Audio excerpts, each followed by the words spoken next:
Good evening, ladies and gentlemen, and welcome to another Q8 pilot stream. It is 2100 hours local time, 1800 Zulu. I welcome you to Philadelphia International Airport in the United States, where we are currently situated. And today we're going to be flying to Detroit Metro aboard the Felis Boeing 747-200 Classic.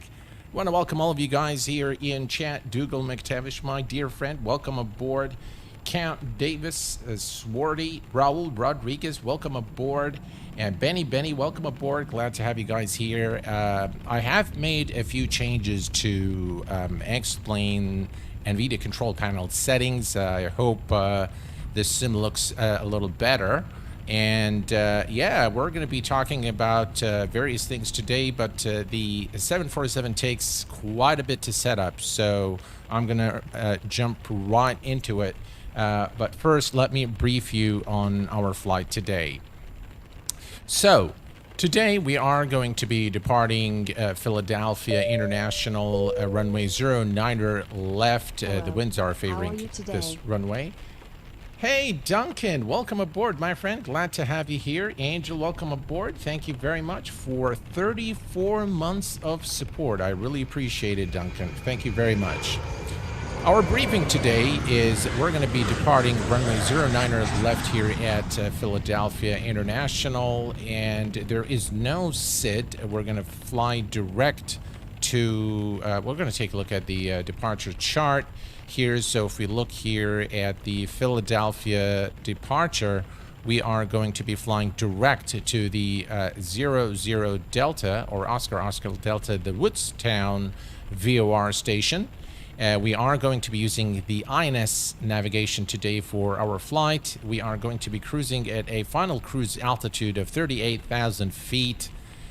We are arriving tonight at Detroit Metro runway 03 right. We're going to be performing an ILS approach.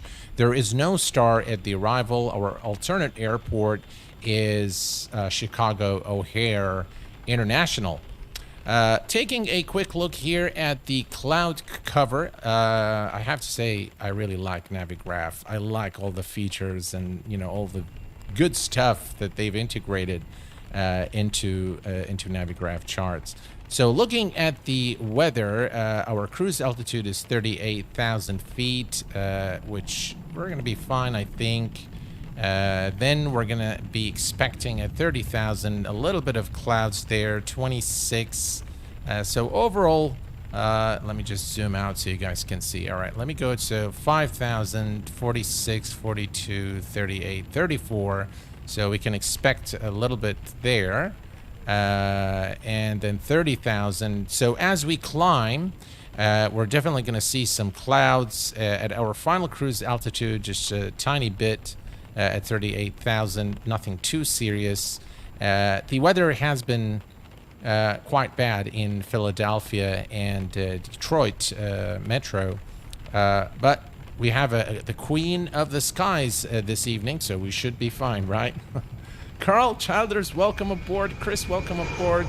Glad to have you all guys here. All right, so first, I'd like to today show you this beautiful livery. It's created by a guy by the name of Delta Liveries, and this is the house livery of the Felis plane. I decided to fly this aircraft today in appreciation of Felis's efforts and contributions to the community and for creating this rather high fidelity and complex aircraft for X-Plane 12. Let's hop into the cockpit and get things started. As you can see here, it is raining today, and if somebody can tell me what changes I've made to the sim, there are a couple of things that I've made. If you can tell me what those are, you're going to win something today. All right. So the first thing first, we are going to come here to the EFB, and we're going to use the fast load. We're going to bring up our SimBrief flight plan, and let's just move this to this side right here so you guys can follow along. All right. So yeah, that looks good. Excellent. And we are carrying today in terms of payload 68.3, and the fuel is 73.1. All right, so first fuel 73.1. We can put 74. So 74, and that is going to leave our center tanks empty. And for the payload, we are adding 68.3. That's 1,000 pounds. 68. There we go, 68.3. That's close enough. And we're going to write this to the sim. So we are good here. We have our zero fuel center of gravity and takeoff CG as well, as you can see here, just to kind of save a little bit of time. Perfect. Next thing is we are going to head over to the engineer station, and we just need to turn on the battery so we can hear whatever we're doing here once we request the ground power unit. So let me zoom in here a little bit, and we're going to turn on the battery switch on. And now we can go back to the, what do you want to, you want to go to the electronic flag bag, and we want to go to ground and set to the chocks. To ground, put the chocks on. And connect the GPU. Cockpit to ground, connect ground power. Perfect. All right. Now we have the ground power unit connected. Ground power connected. All right, thank you very much. And we can now begin connecting external power. You can see there is a negative load here on the DC amps. So we're going to connect the ground power unit. And that is it. Yeah, everything here is good. This is for the auxiliary power. So now we have the external power connected to the aircraft. We'll leave all the testing for a little later. We'll test all of this. We're going to come here. Passenger oxygen is normal. Galley power, we're going to turn these on. We're going to put the gen mode on override. We can put it on normal now and put it on override later on, but that's fine. The galley here, the upper deck galley chiller is on. Everything here looks good. And we standby power. It goes to normal. And the ESAC bus is normal. Everything here looks good. Temperature, we check here. Everything is good. All right, so that checks okay. We're going to verify the gross weight of the aircraft. We have 74,000 pounds of fuel, and the total gross weight is 528. We don't really need to change anything here. All looks good. Excellent. And we can click here and check the fuel gauges. Just press and hold. And now we can see that it's performing the test. So everything here looks good. Perfect. Now we're going to come here and set the altitude. Let's just go up to bottom again so you guys can follow along if you like. We're going to turn on the trim air. We're going to leave everything here on auto and normal. Humidifier, we can turn that on. We can, all the doors here are okay. Perfect. Nothing to do with the packs right now. We'll leave everything off. The APU is obviously off. And we're going to come down here now. And we're going to check the outflow valves. Just make sure that everything is okay. Here, rate limit. All right, everything is good. And you can also switch this to manual and do a close here just to make sure that manual mode works as well. And we're going to do the same thing, manual left and manual right. There we go. So that works okay. Outflow valves are now closed. Open, beg your pardon. All right, we're going to put the mode selector back on auto.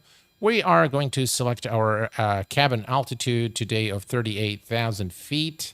That's close enough. And the barrow is currently in Philly is 3041.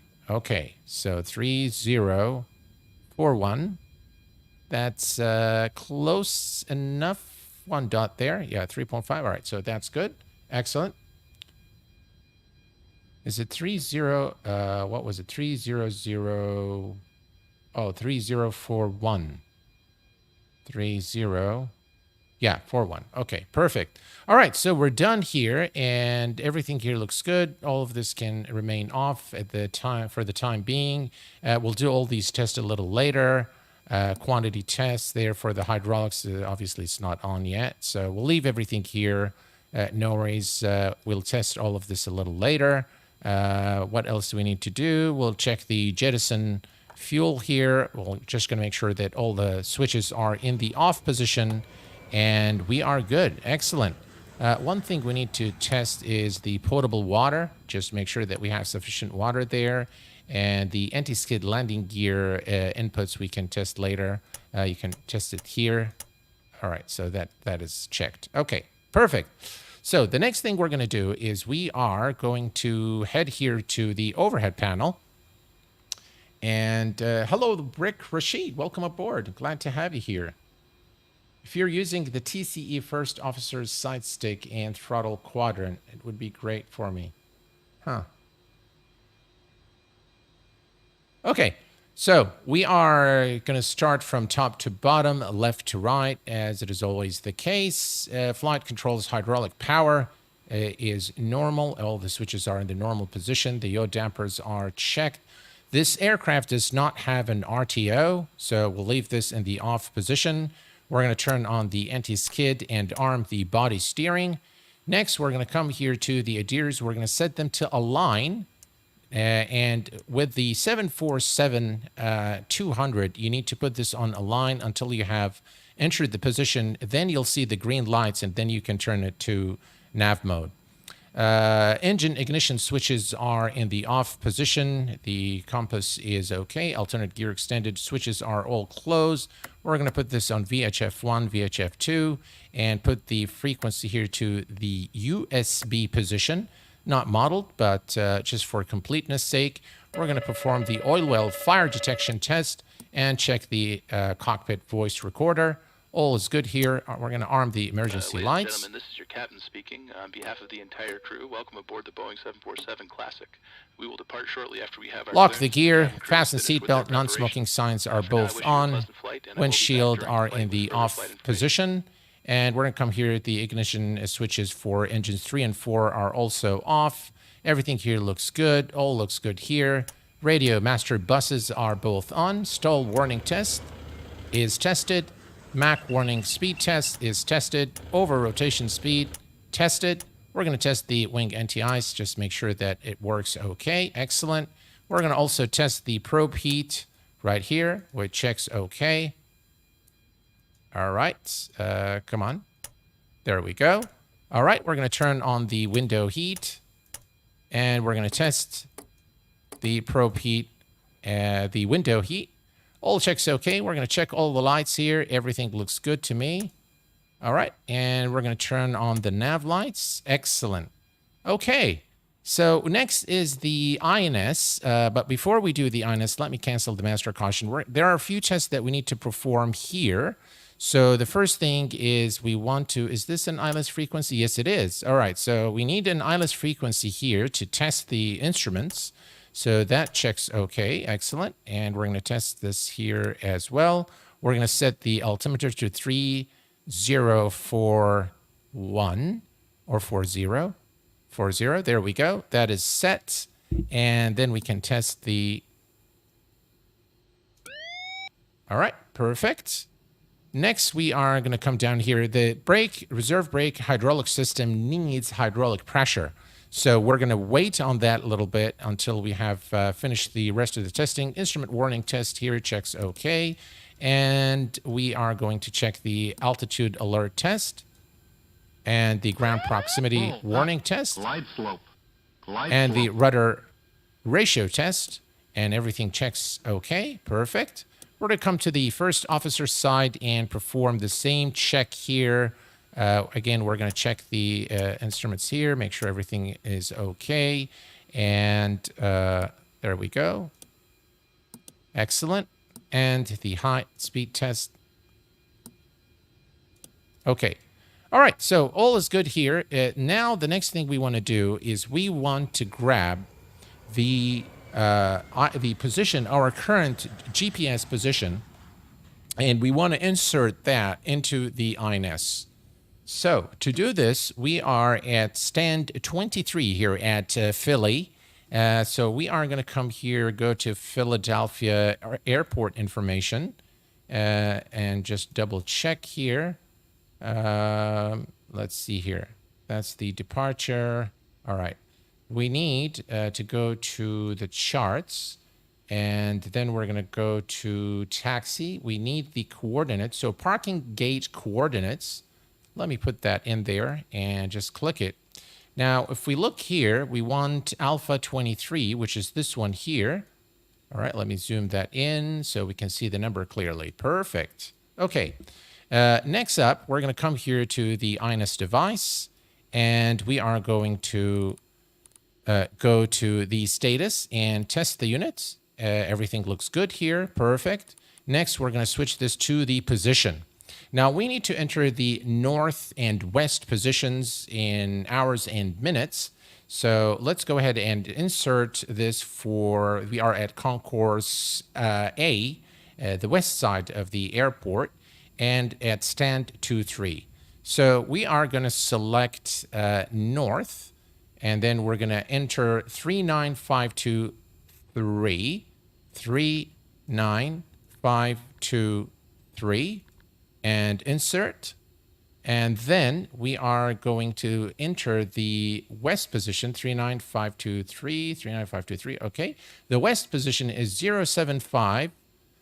So west, west 075, 07515, and insert. Now we have put in the position here, and we need to replicate what we've done on the INS. This is, by the way, this is the initialization. So this is equivalent to selecting your GPS position from page 2 on the init pref on the Boeing, and then copying it back to the scratchpad to initialize the GPS position of the aircraft. The inertial navigation system works in a slightly different way. So this is how you do it. Okay, we're going to come to the second unit. We're going to do exactly the same. We're going to test the unit, make sure it is functional. Next, we're going to go to the position and enter the position. So we are going to select north, and we're going to enter 39523, 39523, 39523, insert, and then we're going to enter the west position, which is 075, so west 075, 07515, insert, and now we have the second, and now we need to do it one more time for the third unit here. All right. So we're going to go again to the STS, which is the status. We're going to click on test here and test the unit. Next, we're going to go back to the position and enter our current position. Again, north 39523, 3939523, insert, and then we're going to enter the west position, which is 075, 075 151, 151. 075 151. Okay. Try 151. Okay. Insert. Perfect. Now we have everything here. And while we're at it, we're going to make sure that AT mode EPR is selected and the weather is on standby. Transponder is on standby, and the transponder is on standby. All right, perfect. So if we look now at the overhead panel, you'll see now we have green here. We still don't have this one in green, so we'll just give it a little bit more time. Or did we enter something wrong there on the second unit? 035 39523 075 151. Huh, strange. Why don't we have the third green lights? We should have the third green light. Strange. Okay. All right. So let's come over here. And next, what we're going to do is, do I need to do? All right. So what I'm going to do now, folks, just in the interest of time, so we don't have to enter all of the waypoints into the INS, we're going to come to INS and we're going to select on Open Flight Plan. I have downloaded the flight plan. This is Philadelphia to Detroit Metro. So we're going to click on that and I'm going to say right from to. And what this does, it's the position 0 is our current position. So I'm just going to click on right from to. And if you click that and come here, and now if we go to the waypoints and you cycle through, you'll see all the waypoints have already been entered into the INS. It saves you a lot of time of having to enter northwest for all your waypoints. We're going to leave this on position. We'll leave this on the distance and time. And let's check quickly here on the overhead. All right, perfect. Now we have all 3 greens, so it takes a little bit of time for the INSs to align. Everything looks good. We can actually go to nav and nav and nav. Perfect. All right, now we need to go head back to the engineer station once more. MC Crewfish, welcome aboard. Glad to have you here. Pilot Aryan, welcome aboard. I know you have tried out Xenviro with version 1.8. Don't go there. I'm going to tell you right off the bat, just stay away from Xenviro. It's a performance killer. Okay. Questions are better asked during a cruise when Q8 can read them. Yes, that is absolutely right. Hello, Jim. Welcome aboard. All right. So, folks, now what we need to do is we need to go to the engineer station. There's quite a bit of things that we need to do now in the engineer station. And the first thing being, why is frames so bad when I look this side? All right.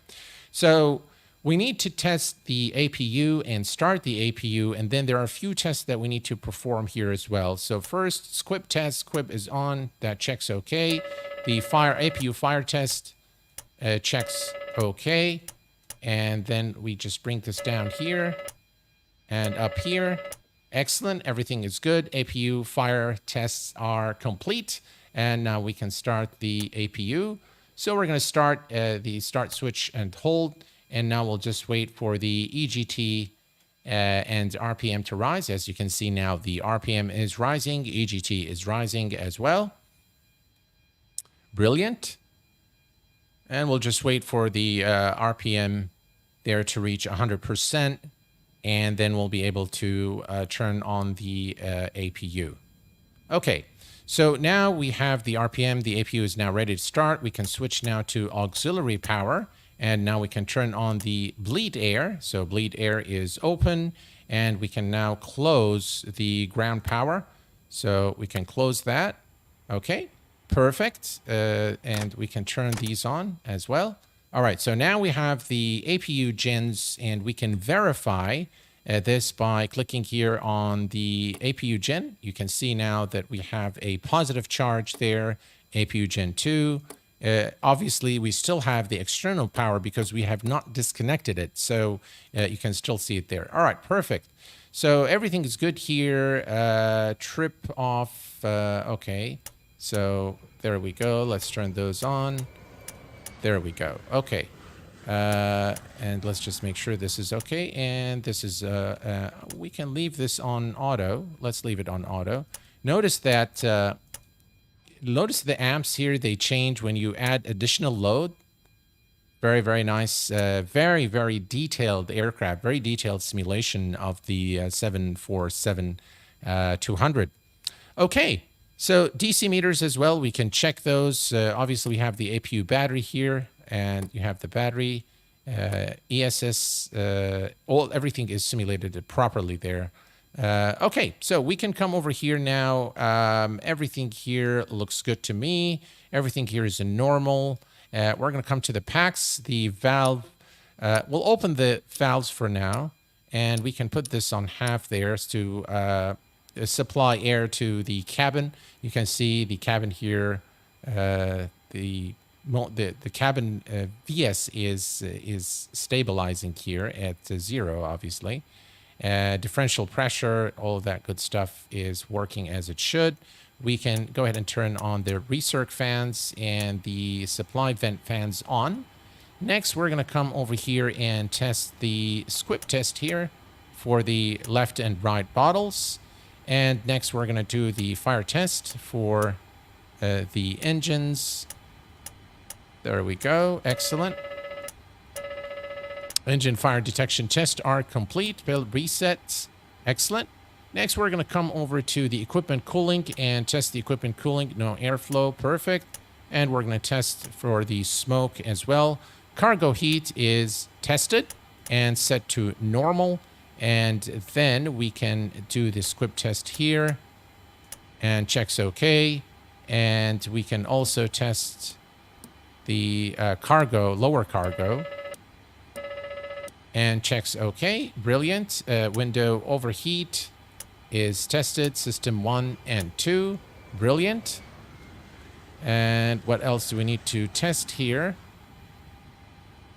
Quite a bit of things to test on this aircraft. Okay, so here we can do the lamp test. Just make sure that the recorder, a flight data recorder, is operational, and then we are pretty much done here. Prim test, ground mode, and all right. So the skid landing gear tilt inputs test is complete. Perfect. Now we can, actually we need to turn these off for, all right. So one thing we need to do now is we need to make sure that the trim, we need to test the takeoff. Now the takeoff warning test is tied to engine number 3. So you just need to move the engine number 3 lever forward like that. And that is done.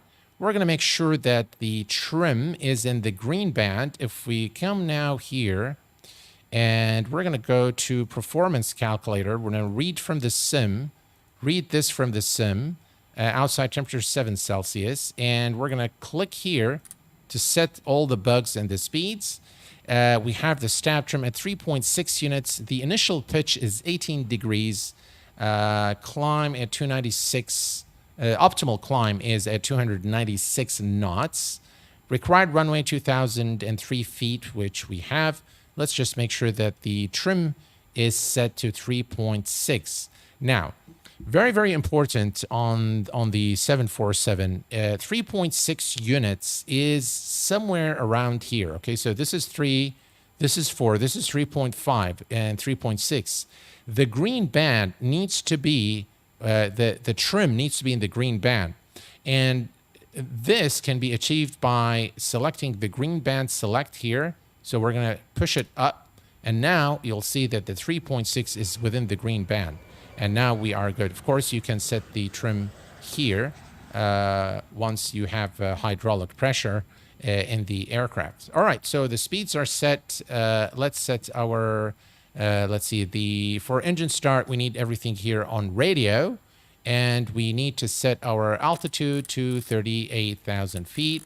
So let's do that.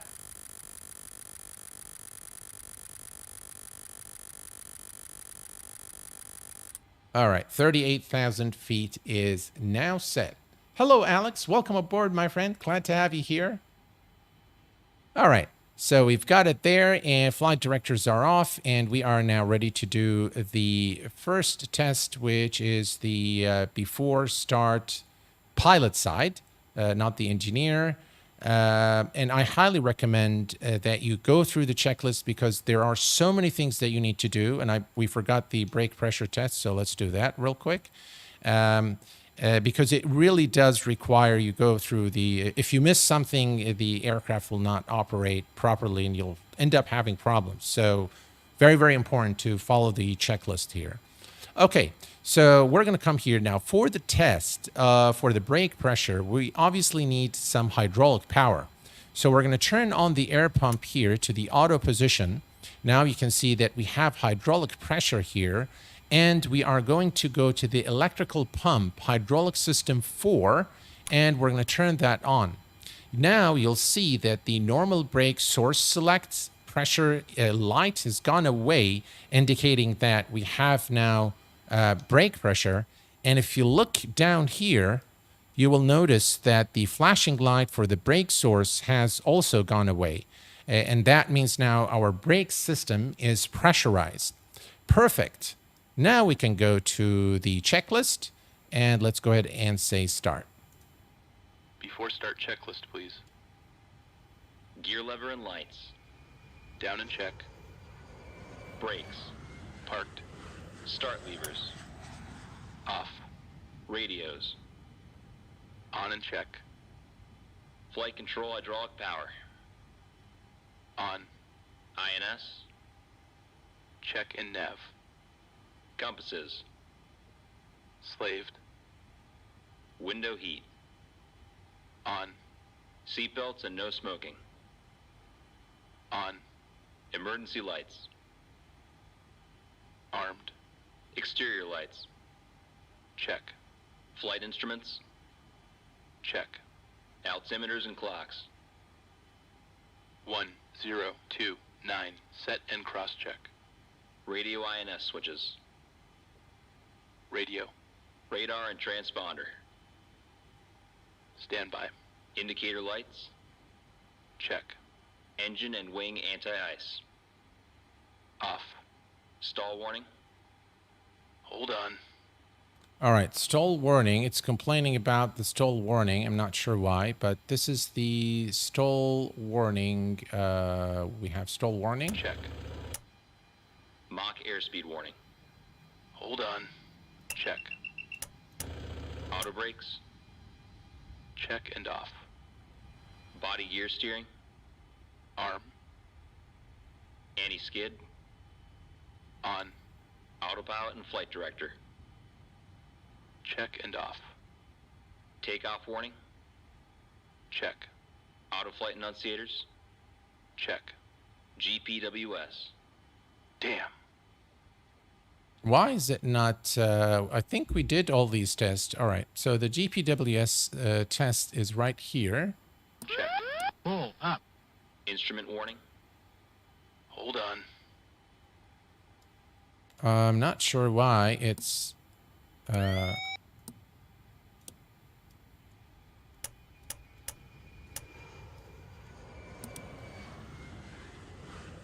We've done all of that stuff.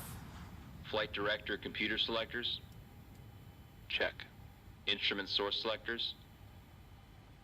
Normal. Reserve brake valve. Closed. Spoilers. Down. Static selectors. Normal. Oxygen mask and regulator. Check and emergency off. Brake pressure. Check. Stabilizer trim. Check and on. Rudder and aileron trim. Check. Checklist completed.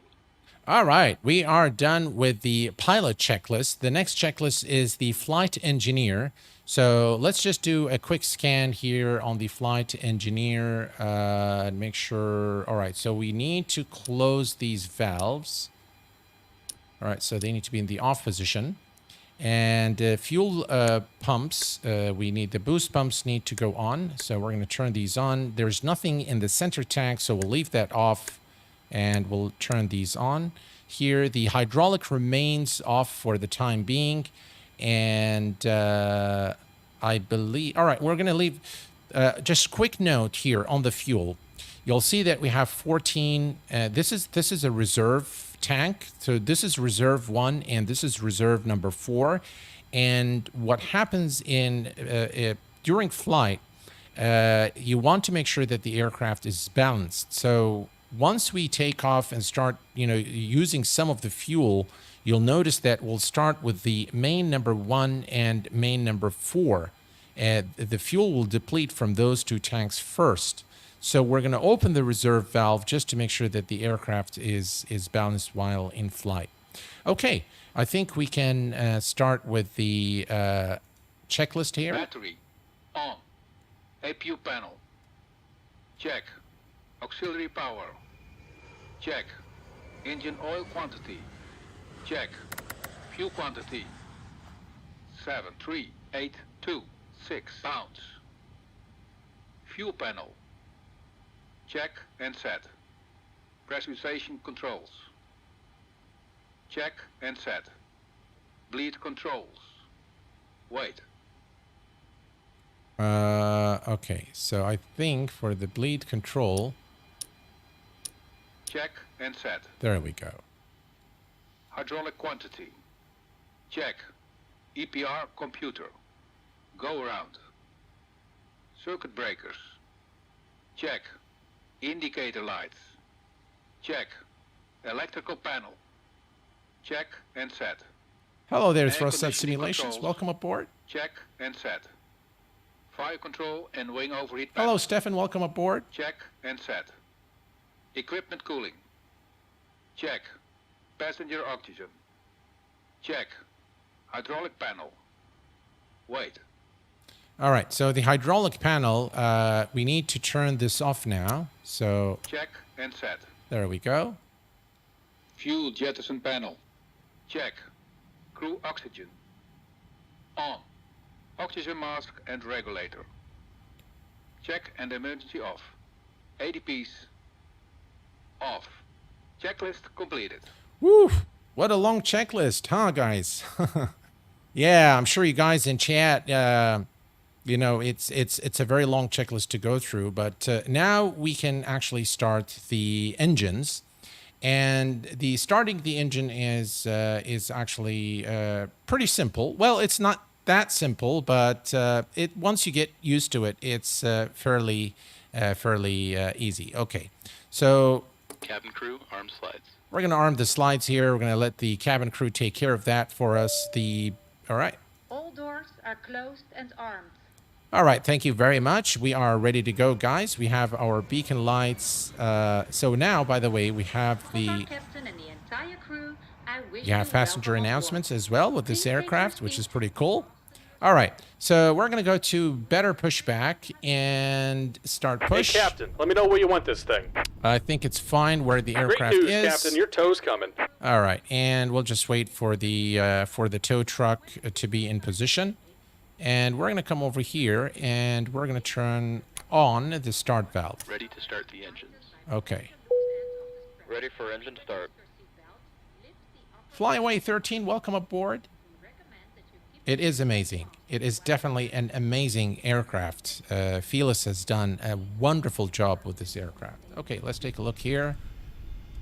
Again, we're flying today the Felis livery, the house livery, in appreciation of his efforts. Ooh, one thing we need to do is we need to go to the ground. So let's go to ground, remove the Cockpit to chocks, ground. Remove the chock. disconnect GPU. Cockpit to ground. Disconnect ground power. All right. Looks like the doors and hatches are closed, and we're ready to connect. Okay. All right. Locks removed. Ground power disconnected. Perfect. Just look at how beautiful the 747 is. Yeah. Check it out. It's pretty cool, isn't it?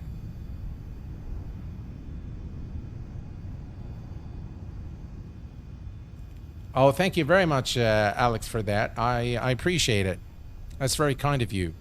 One thing, guys, you'll notice is how there are no jagged lines on the aircraft or reduced significantly.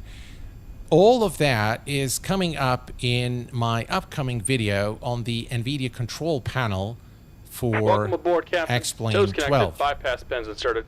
Go ahead and kill the parking brake when you're ready to go. All right, we are ready to go. Parking brake is released. Here comes the pushback. Light them up. All right, and we have clearance to start the engines. There we go. Pushback started. Perfect. And we're going to come here now, and we're beginning again. The sequence is going to be engine 4, 1, 2, 3. We'll begin with engine number 4. Starting engine 4. Starter valve open. Right, start valve is open, and you can monitor the engines here. All right, so that's engine 4. You can see N2 rising, and at about 20% we'll give it fuel. Perfect.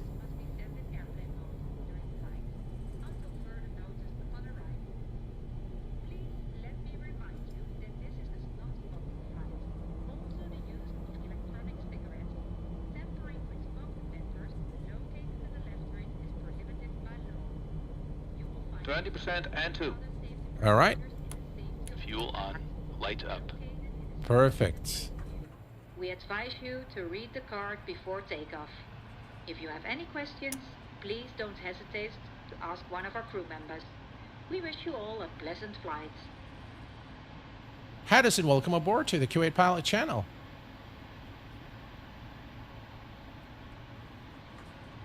The engines do look pretty small, but yeah, they're not. They're not. Here, let's take a look. Here, those are the engines. Just look at how beautiful this aircraft is. Wow. You gotta love it. You gotta love X-Plane, and you gotta love this Felis. Engine stabilized. All right, engine stabilized. Let's go for engine number 1. Starting engine 1. Starter valve open. All right, and then we're going to wait for 20% N2. The runway is right here, so we're not too far from the runway, which is to our advantage. Let's bring up some lights.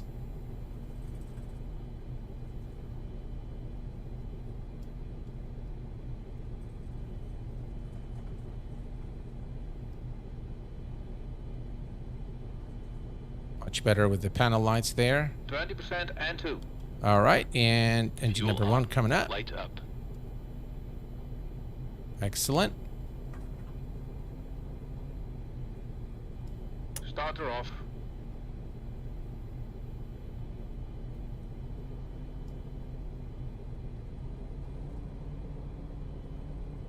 Okay, we can now go for engine number 2.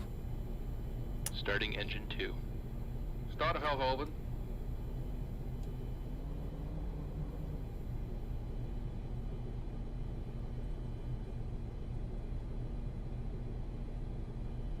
Just about done here. Go ahead and set your parking brake. All right, parking brake Parking set. brake set.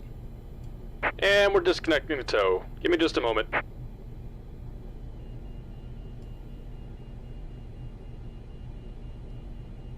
That's engine number 2.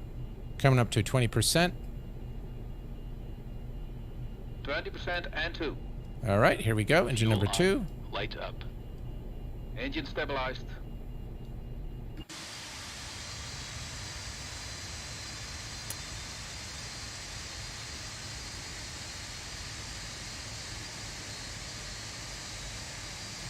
You have got to admire this aircraft. Alrighty. All right, engine number 2 is stabilizing. We have one more engine to start. And we're disconnected. Signal and pin on the right. Take it easy and have a safe flight. All right, thank you for your service. Appreciate it, Castrator. Hope to see you soon. All right, let's go and start engine. stabilized. All right, engine stabilized and engine number 3. Starting engine 3. Starter valve open. All right. Perfect.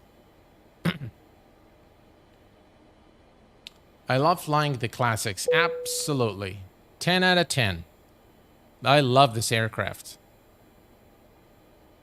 All right, let's take a look here. Where are we? We are 14. All right, we need 20% N2 to introduce fuel.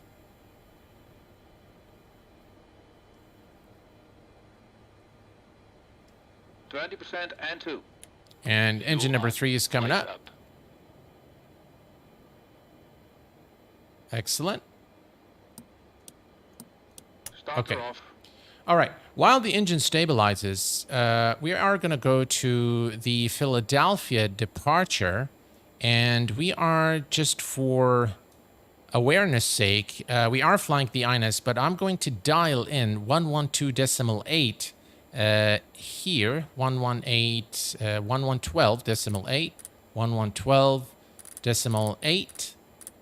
There we go, and 1112.8. All right, just in case. All right, we have the direction to the VOR. Perfect.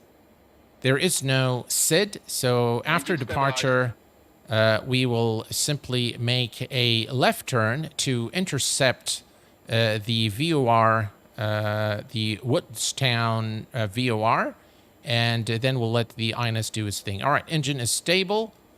Excellent. So everything here is good. All engines. All right. So the start valve now can go to the off position. And we are ready to do whatever we need to do here on the flight engineer station. All right. So the first thing first, we are going to come here. And now we have the engines. So now we've transferred the power.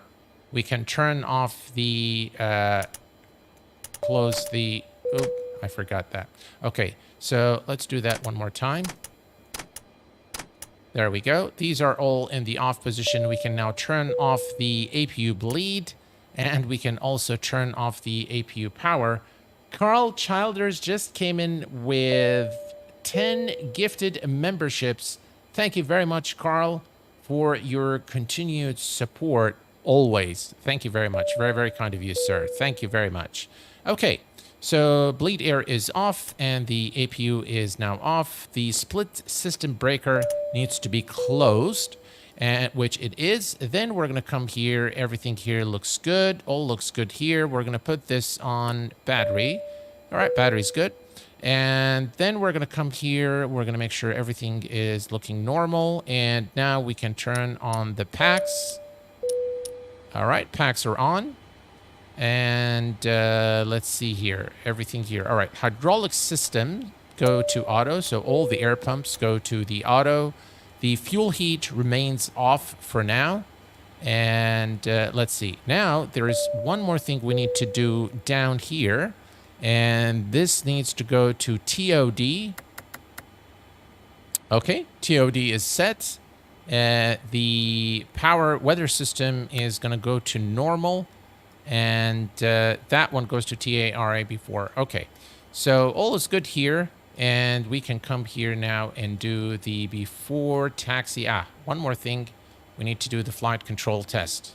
So full up, full down, full left, full right, pedal full left, full right, and neutral. Perfect. And now we can go back to our checklist. And you can see flight data record is on. The start switches are off. Beacon lights are on. Brake pressure is checked. Start levers, idle detent. Engine anti-ice is off. Electrical panel is checked. Pack valves are open. Door warning lights are out. The hydraulic panel is checked and set. And the flight recorder is checked. All right. After start checklist. There we go.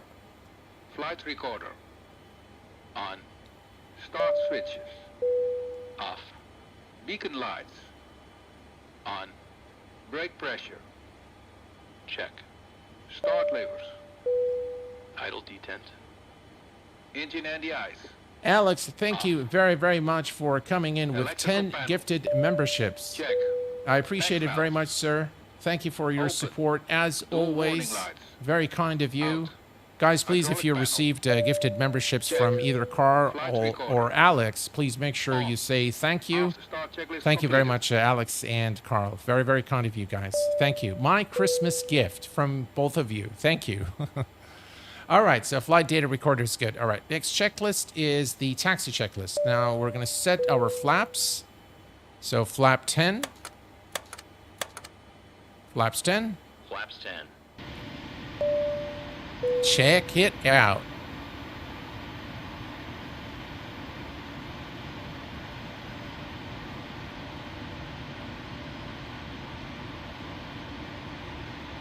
Gotta love it. You have got to love it. All right. Perfect. Let's see. Stabilizer trim and takeoff data and EPR. Now, for some reason, if you don't do this performance calc, let's just click here. And yeah, I think now it should be okay. All right. Checklist. Probe heat. We need to turn that on. So again, it pays off really to follow the checklist on this aircraft. There's just way too many things. And all right, so that is done. Probe heat, yaw dampers are checked. Seatbelt and shoulder harnesses are checked. APU is off. Fuel heat is off. Totalizer and gross weight is set, which is right here. Where is it? Where is it? Let's see here. All right, so this is it. right here. So it's configured and set. We can click here, by the way, for fuel used. There we go. Excellent. All right, so all is set here. Engineer and pilot panels are checked. After cargo heat is normal, and we can go to start. Perfect. Taxi checklist, please. Flaps. Flaps 10. Flaps 10. Takeoff data, EPR and airspeed bugs. Set and cross-check. Stabilizer trim. Set in green band. Probe heat. On. Flight controls. Damn. It wants me to do it again. Okay. Check. Yaw dampers. Check. Seatbelt and shoulder harness. Check. APU. Off. Fuel heat. Off. Totalizer and gross weight. Set. Flight engineer and pilot panels. Check. Aft cargo heat. Normal. Seatbelt and shoulder harness. Check. Taxi checklist completed. Wow, finally we are able to proceed to the runway after about 49 minutes of setup.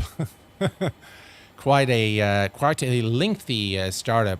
Now, just one thing that you'll appreciate in this aircraft is the fact that the aircraft actually, what you're doing when you're flying the Felis 747, you're doing the jobs of 3 people: the pilot, the co-pilot, and the flight engineer. And it is simulated to such depth that it really does take quite a bit of time to set up the aircraft. Yeah. All right. So we are good to go. Let's release the parking brake. Release. Parking brake release. And there are nothing on the annunciators there, so all is good here. Let's give it power, and let's get out of here.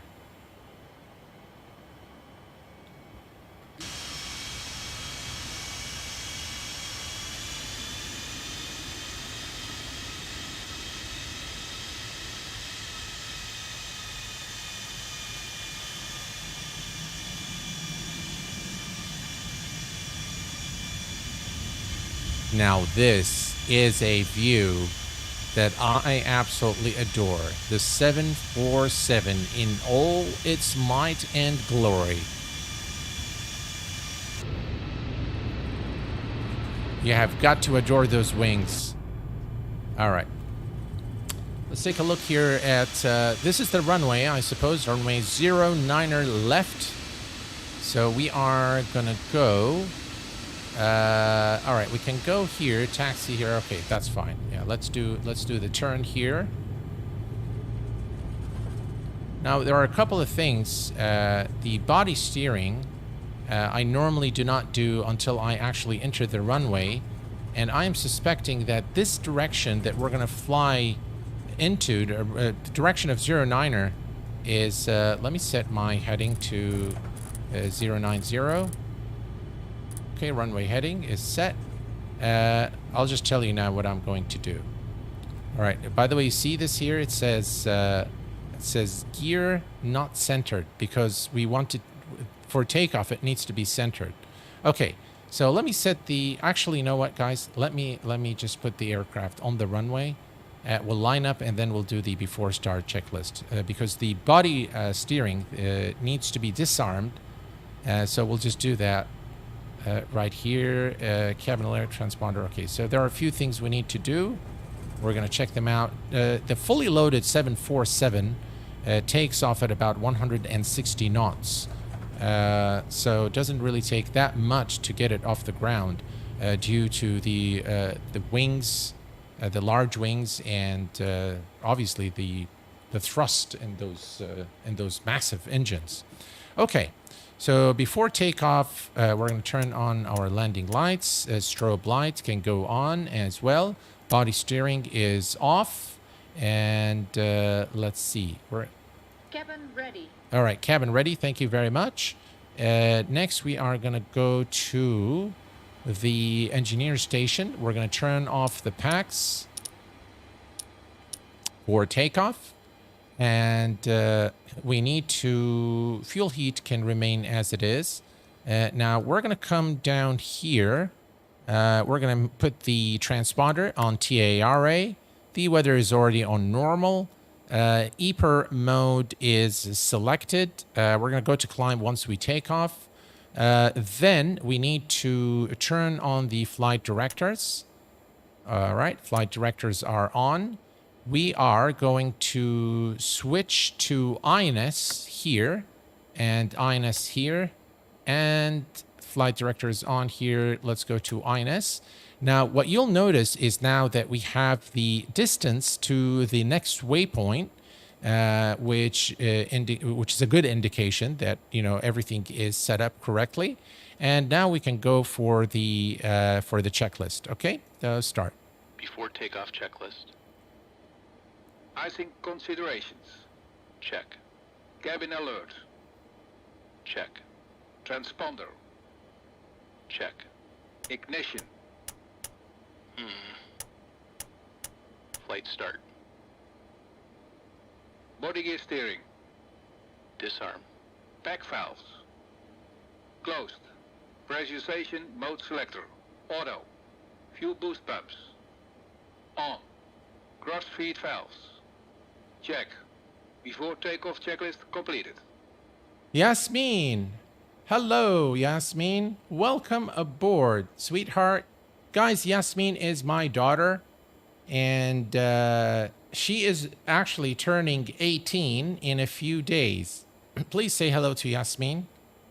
I love you, sweetheart. Thank you for coming in on stream.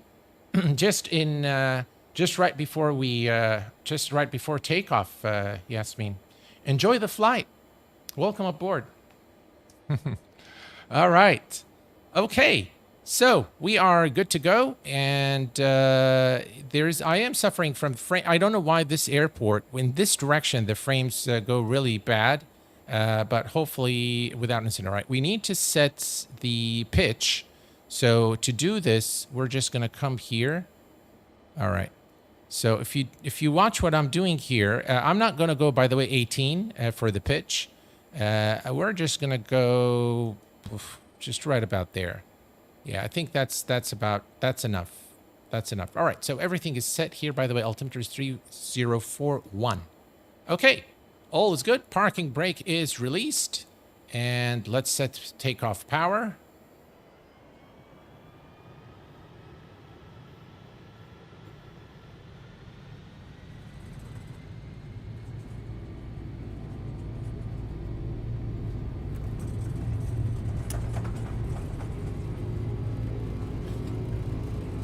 Thrust set.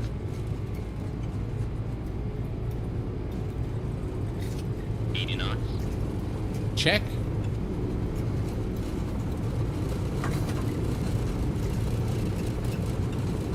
V1. Rotate. Rotate.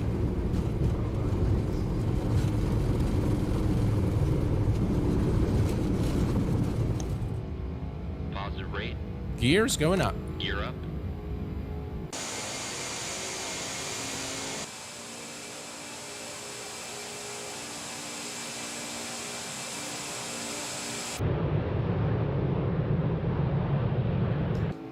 You have got to love the 747. All right. All right, I can't see. So let me just go a little bit this way here. All right, so here we go. We're going to begin the turn towards the VOR.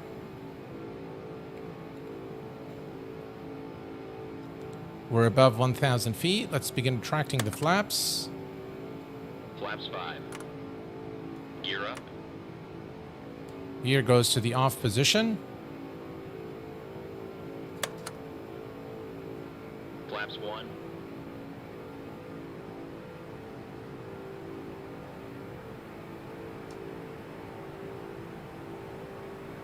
Right, 250. Let's pitch up a little bit now. All right, we're going to go to 250 knots.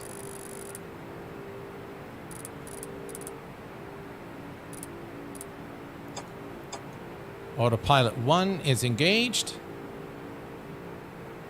And INS mode has picked up now.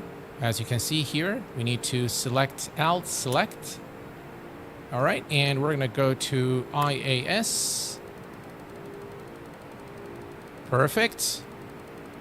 We need to switch this guy over here to climb mode.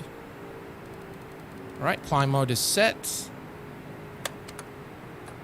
Flaps up. Flaps up. Excellent. Beautiful departure out of Philly. All right, let's go to the engineer station real quick. All right, so first thing first, we're going to come here to the packs. We're going to turn the packs on. You can see now the flight data recorder is in progress. Very nice details on this aircraft. Next, we're going to go to fuel heat and set it to auto. Brilliant. And we are at almost 10,000 feet. Landing lights are off. And we're going to let the passengers enjoy the cabin. Let's see, what else here? Okay, we don't need any of that stuff here. Engine flight start is okay. And we can go for the after takeoff checklist. All right, next, after takeoff, gear lever is off, landing and logo lights off, ignition check, seat belt, non-smoking sign, pack valves are open, and fuel heat is auto.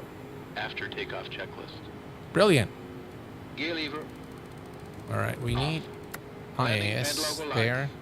lights. There we go. Ignition. Check. Seatbelts and no smoking sign. Check. Pack valves. Open. Fuel heat. All right, let me do the following. After takeoff checklist completed. Okay, we just want to gain a little bit of speed here. So let me just let the aircraft accelerate a little bit. We are above 10,000 feet, so let's go to 271 for the auto throttle speed. We'll let the aircraft accelerate a little bit. And then we'll switch to IAS mode. And now we can have a little bit more. I can answer some of your questions. Boeing Corp Mike from Logan, New Jersey. Welcome aboard, my friend. Right, looking good here. Excellent. All right, we can now switch to... Let's switch to IAS mode. Perfect. Excellent. And now we will continue the climb. I think that we can go to speed mode. If I'm not mistaken, we should go to speed mode. But every time I do that, for some reason, the speed kind of goes down.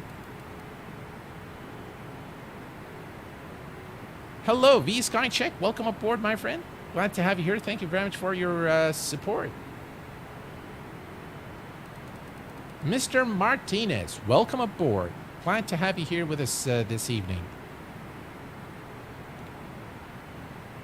All right, we are looking good.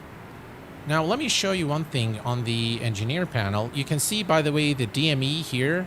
We can see now the distance in miles. And you can see also the ground speed. And now if we look at the Navigraph chart here, you can see that we flew perfectly to the first VOR station immediately after departure, making that right turn to intercept, then turning on INS, and now we're following the waypoints. Now, the only caveat with using the INS or anything with this aircraft, any navigational device, is once you arrive, it will only take us to Alpha Papa Echo, which is this VOR station here. After that, it's really up to you to fly using navigational aids, as well as VORs, ADFs, in order to navigate to the airport and intercept the ILS if it's an ILS approach, or a ADF or VOR approach, depending on the approach. So beyond, the INS is going to take us all the way here, but beyond this point, we're going to be using heading mode, and we're going to be using the ILS VOR lock, which is right here, and we'll switch from INS, which is here, to radio navigation. So that is something to be aware of. By the way, if you are on the market for a high fidelity and complex aircraft, an aircraft that will really give you a lot of enjoyment once you learn it, but does require a learning curve. This Felis 747 is on the top of my list. Absolutely. You will definitely enjoy it. Let's take a look at the outside here real quick and just look at how beautiful the aircraft is and how beautiful X-Plane is too. Look at that, guys. If anyone has... Now, you'll notice a couple of things. So, if you go to... we've seen the shadows earlier. We don't have any shadows here. So, okay. So, we can see it here. You can see that the shadows, jagged lines are a lot less. That's because I use my shadow tweak, which, of course, you can find on the channel. Just type cockpit shadows X-Plane 12. You'll get the tutorial. There is another thing that I'm using also in the NVIDIA control panel. Here, let me switch to the outside view. I think you can see it better. You can see that the jagged lines are a lot less pronounced now. And this is due to an NVIDIA control panel setting, which I will be saving for you guys in an upcoming video where I share all my NVIDIA control panel for X-Plane 12. All right, let's take a quick look here at the engineer panel. And all right, so one thing, remember at the beginning of the stream, I told you about the fuel. And if you look here, we have the fuel here in tanks 1 and tanks 4 at 11,520 pounds, whereas we have more fuel in the number 3 and number 2. So what we can do is we can now transfer the fuel from these reserve tanks to the main number 1 and main number 4. To do this, we need to flip this switch on and this flip on. Now, if you had something in the center tank, and let's say you wanted to feed the center tank, you need to close the valves here and open the ones here for the fuel control to go here. So we close these two pumps and open this one so that the fuel can flow. Now you'll see that the fuel is reducing here and it's feeding those two tanks in the aircraft. You can see the fuel used. Look at how fast it burns fuel, this aircraft. Jeez. Okay. All right. It definitely loves fuel. Those engines love fuel. All right. We're up to 27,000, about 11,000 feet to go. Excellent. Hello, Rick. Welcome aboard, my friend. Glad to have you here with us this evening. It is brilliant. It is brilliant. I love the Felis. I love the Felis. This is, if I rate the X-Plane 12 aircraft, the top add-ons, I would definitely rate this aircraft in the number 3 position, only third to the Challenger, Hot Start Challenger, which I rank still in number 2, and I rank the Fly JSIM Dash 8 Q100 as number 1. That is my absolute favorite aircraft. I know some of you may not agree with that assessment, but my view is that Fly JSIM is just number 1. And after the updates that they've done on the aircraft, it's not so resource hungry. The Felis, by the way, does require a bit of a... it does hog, your resources, computer resources. So... yeah, you will need a powerful PC to run it if you're going to fly over involved scenery. So here, there you go. It's doing something here. I hope it doesn't crash. Please don't crash. X-Plane 12, please be nice to me. Thank you very much. It's around the holiday season. And here is a cinematic flyby of the iconic 747-200 Classic Felis in the Felis house livery this evening, developed by Delta Liveries. Just look at that.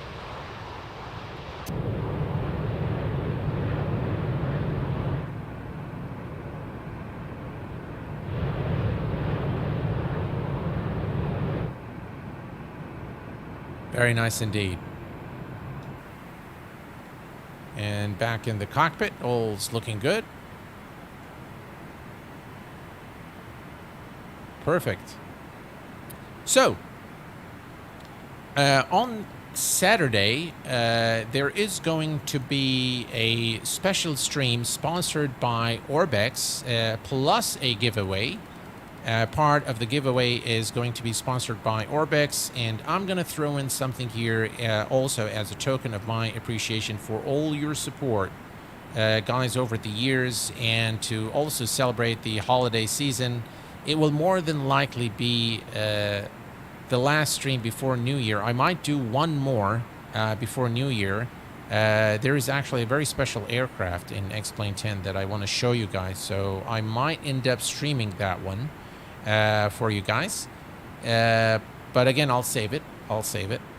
But yeah, on Saturday, guys, tune in. We're going to be taking a look at Volanta. Volanta has recently received major updates, and it is looking pretty cool. So I told the guys at Orbex that I wanted to do a stream, and I want it to be live because I want you guys to ask questions, but I also want to show you some very cool scenery that has come out for Microsoft Flight Sim. I got a notification that Dubai International by AnyBuild has released, and they have also the Dubai landmark, so I can't wait to go and test that and report back to you guys.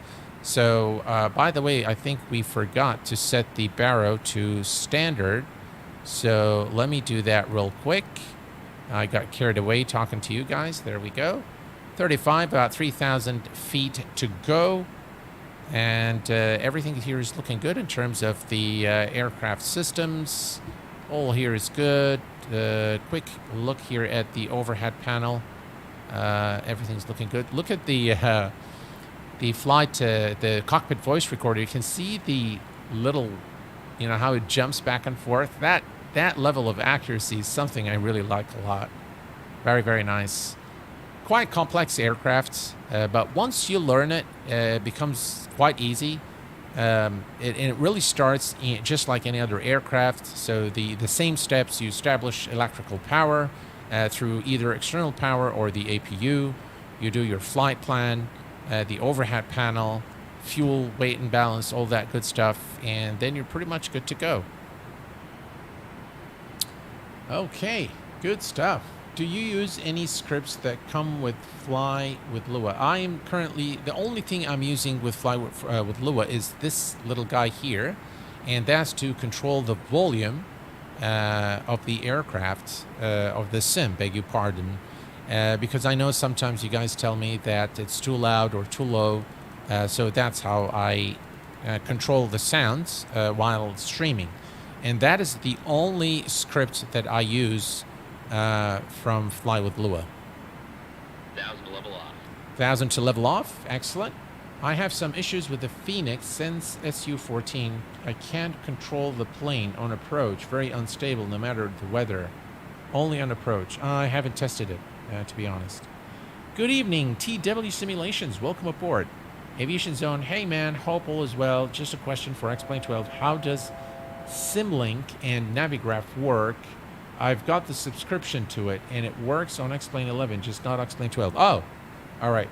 So let me show you this real quick. If you go to Simlink and you select plugin settings, okay, now you'll have here X-Plane 12. It says not updated. Maybe that's because I'm running the sim right now, but this is where you go to set it. You say install Simlink, and it will automatically install it for you.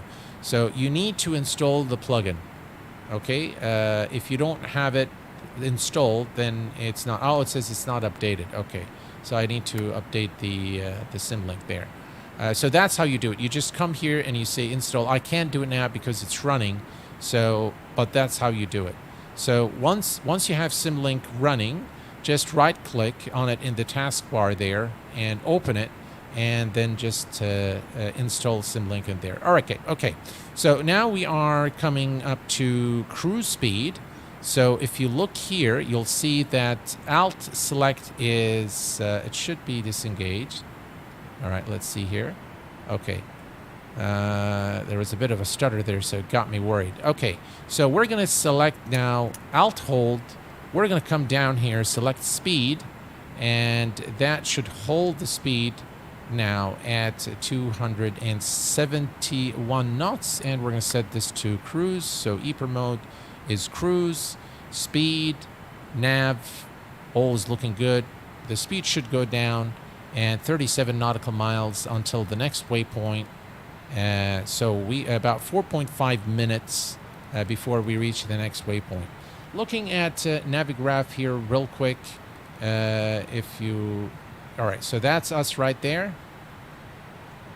That's us, and we are currently at 38,000 feet, and we can see there is a bit of clouds ahead, but I can see a lot of clouds in the sim.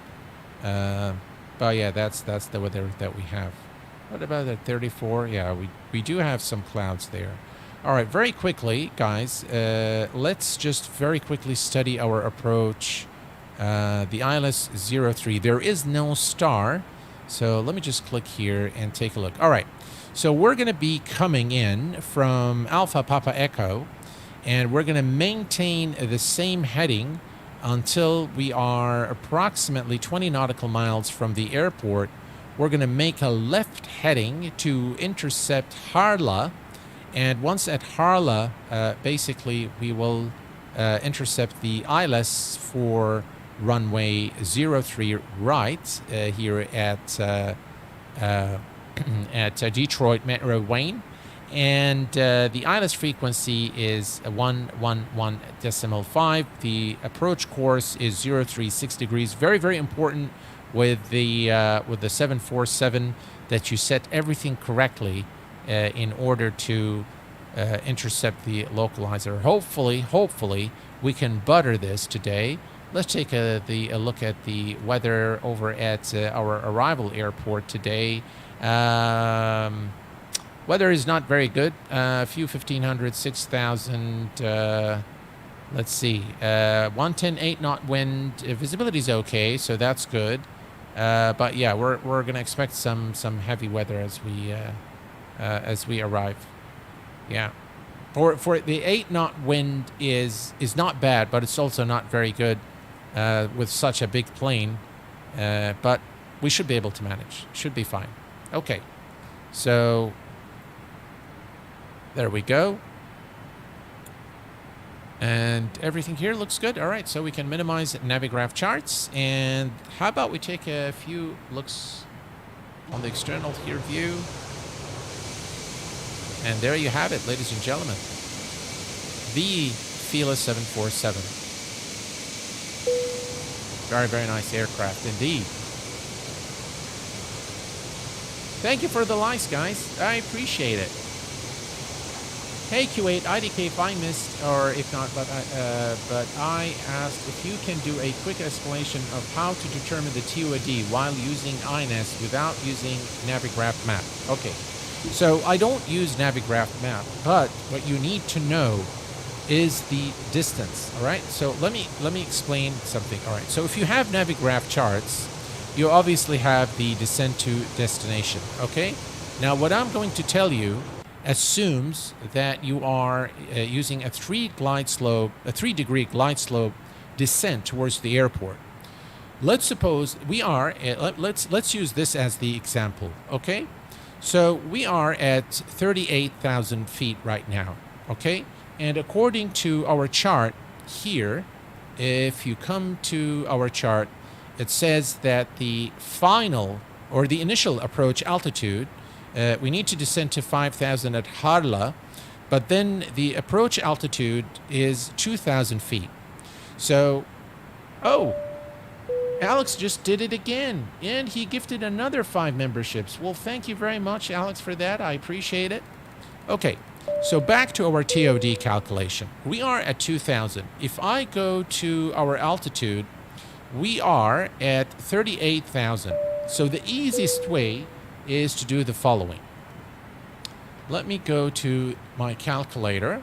Okay, so we are at 38,000. Ignore the zeros. We're going to say 38, okay, minus 2,000. We're going to remove the zeros again. So we're going to say minus 2. Okay, so 2, so that gives me 36. Now, multiply that number by 3 because we are assuming a 3-degree glide slope. So number times 3 equals 108. I always like to add a contingency of 10 miles. So I will add 10 nautical miles to that. That gives me 118 nautical miles. So what does that mean? It means then when I am 118 nautical miles from my destination, which is in this port Detroit, I will need to descend at 3 degrees glide slope. And there's a calculation for the speed, by the way, as well. But luckily, it does give you that information here. But you need to descend at 3-degree glide slope, 110 nautical miles from your destination. And that will put you at exactly 2,000 feet, about 10 nautical miles before your destination. That's why I add the 10 nautical miles as a contingency, because I don't want to actually be exactly at the airport, but I want to be 10 nautical miles before the airport at 2,000 feet so that I can have time to intercept the ILS and glide nicely into the airport. And that is the most basic way of how to calculate the TOD without having to go through Navigraph.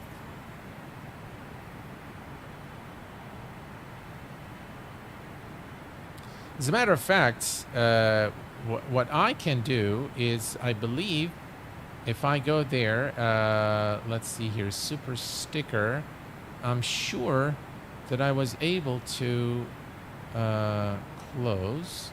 How do I do that? I'm not sure how to do it. There's a way that you can gift memberships, but I'm not sure how to do it, to be frank. I've seen it earlier on my desktop. Okay, so very quickly, just on what we have set up right now, we have the INS set here. We have the flight directors on. Auto throttle is set to 271. We have the selector here on INS. This little guy here, or the speed switch, speed selector, is off.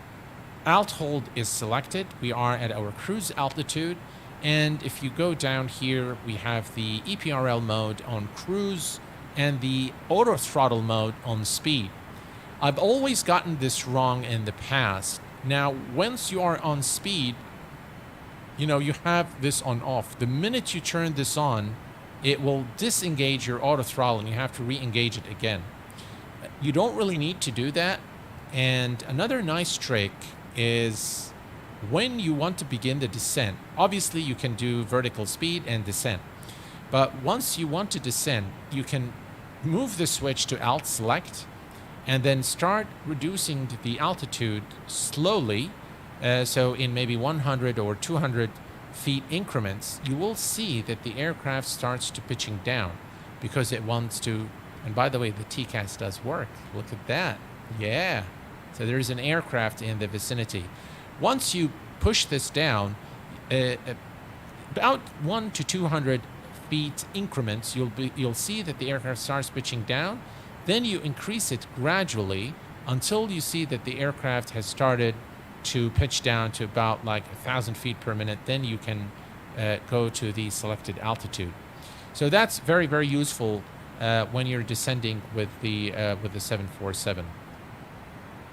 Another good thing to do here in the electronic flight bag is to use the performance calculator to do the landing performance.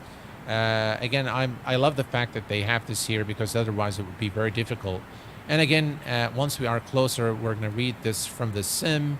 We're going to read here from the sim. Obviously, we're still in the same vicinity here, but it gives you the landing distance and the auto brake settings. So if we have, depending on the length of the runway, you can select your auto brake, and then it gives you all the speeds for your landing. So it's clean configuration, 233 knots. Anything below that, you go to flaps 1, followed by flaps 5, 10, and so on and so forth. So extremely usable aircraft in terms of the electronic flight bag, and Felis has really done a great job with this aircraft. Let me bring up the panel lights here.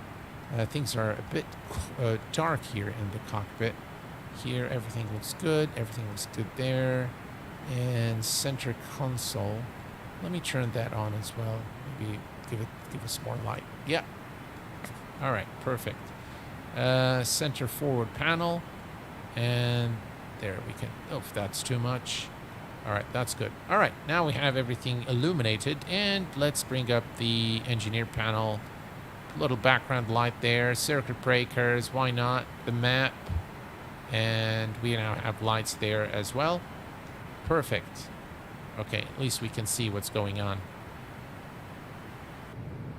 Back in the cabin, things are in tip-top shape, and our passengers are having the time of their lives now, flying on the 747 Classic.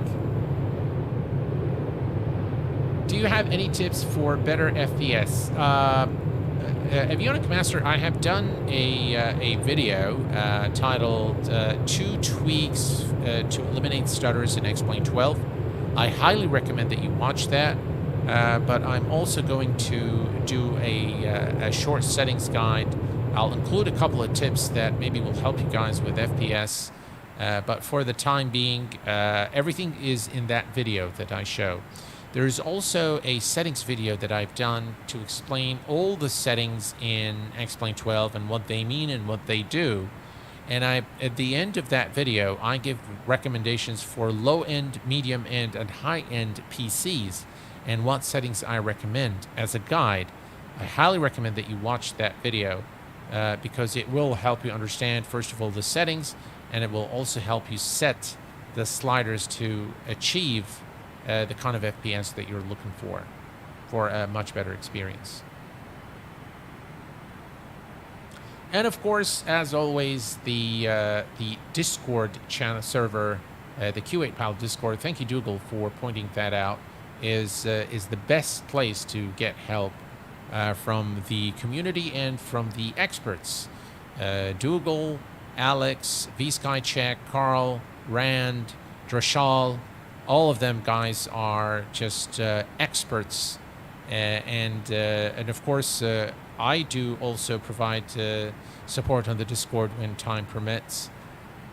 So yeah, we do it on a kind of availability basis, the support we do on Discord, but it's the server has grown in the last period without a doubt, and it has definitely become very difficult to manage the support on a mere text channel.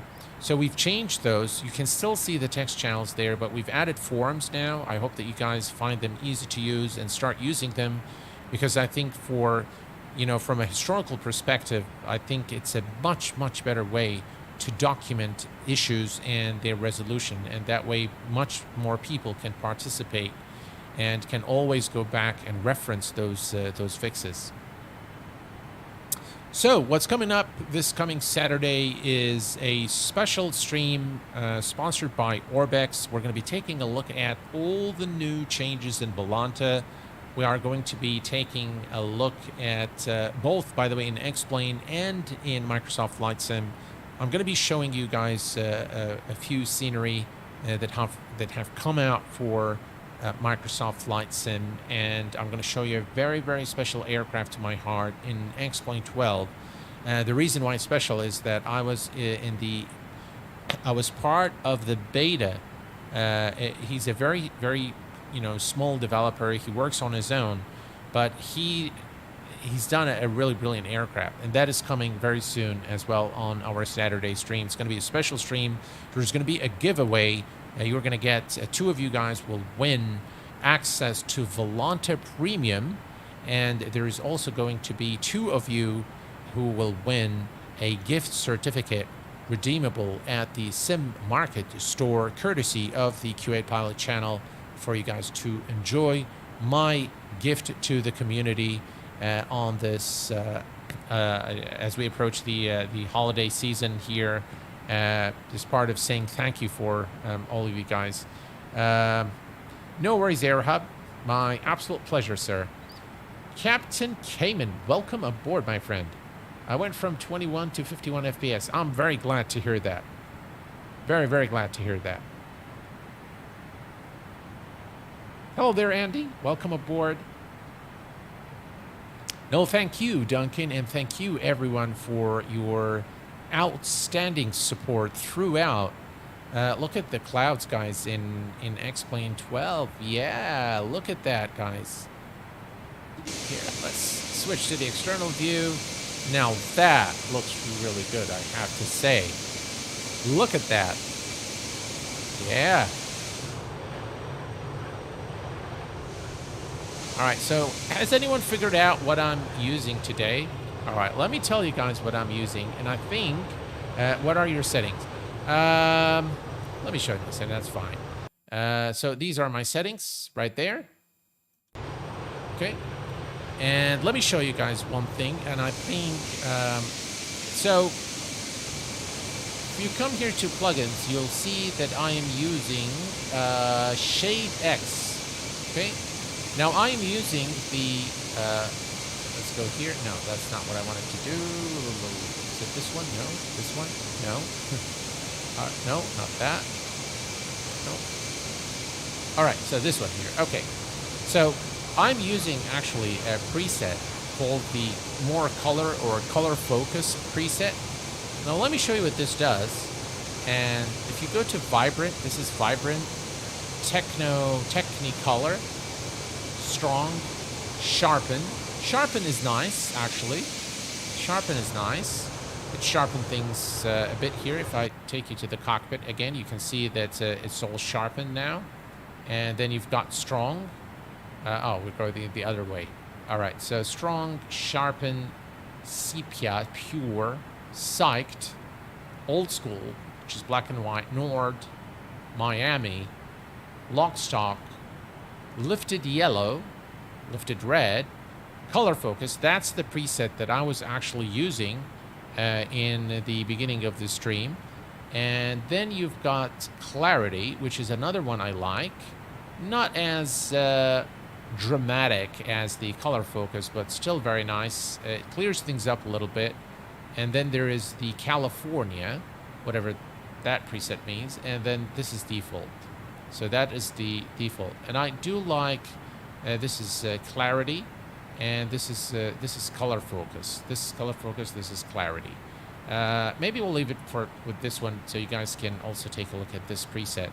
Now Shade X is actually I think it's, I'm not sure how much it is, but I think it's $19 or $9. I think it's $9. God, guys, I don't know.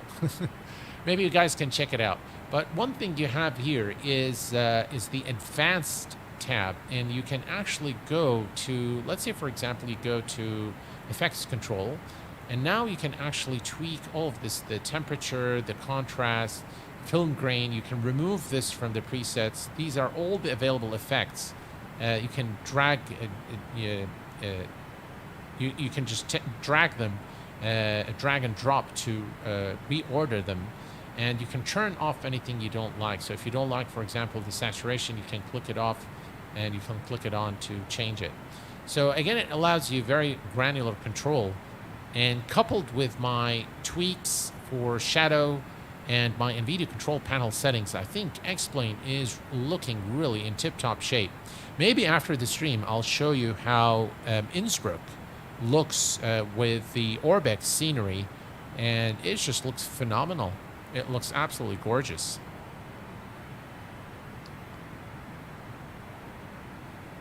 Does that sharpen setting increase shimmers at all? No, I have not seen that it increases shimmers whatsoever.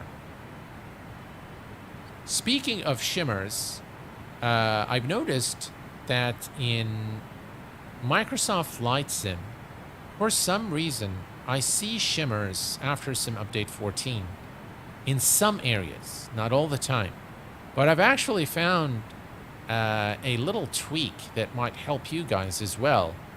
Now, I always use TAA for the anti-aliasing, and TAA is by far the best available anti-aliasing method used in Microsoft Flight Sim. But if you actually, the TAA works if your resolution is set at 100%. The minute you increase the resolution to 105, let's say, then it actually switches from TAA to SSAA, which is super sampling anti-aliasing, which is a much better aliasing technique in my view. And what I've noticed is that the shimmers actually go away once you change the resolution to anything above 100%. Then SSAA is enabled, and it kills the shimmers completely. There is a slight FPS hit, but at 105% of resolution, then it's negligible. And I've done a few tests today, and I absolutely love what it does. And I think I'm just not going to use. I'm going to always increase the resolution to maybe 105 or 110%. It does not affect, by the way, your recording canvas, so it remains to be, if you're on 2K, it remains 2K. It's just, it increases the resolution of the sim itself. So all your buildings, the whole sim looks a lot better, sharper. Hi Kuwait, are you looking to stream, are you looking to do a stream on the future of the Airflow Lab Cessna 172? Yes, sir. That is coming very soon. We will be doing that for sure.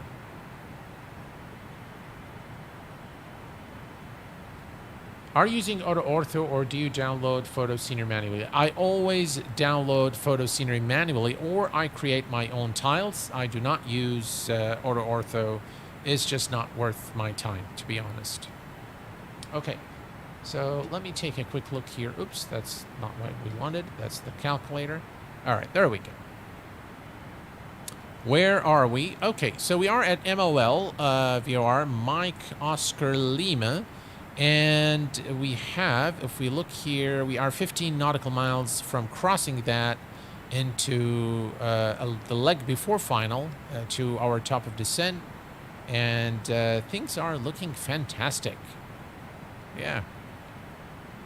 Okay, now for preparation, I'm going to consult our chart here. Let's take a look. All right, if we look here, it says this is the localizer for 111.5. Our final approach course is 036 degrees. Mr. Approach, climb to 1100, then climbing right, turn to 4000, outbound to DXO VOR, to GAG, DME 16.1 of DXO VOR, and hold. Okay, fine, excellent.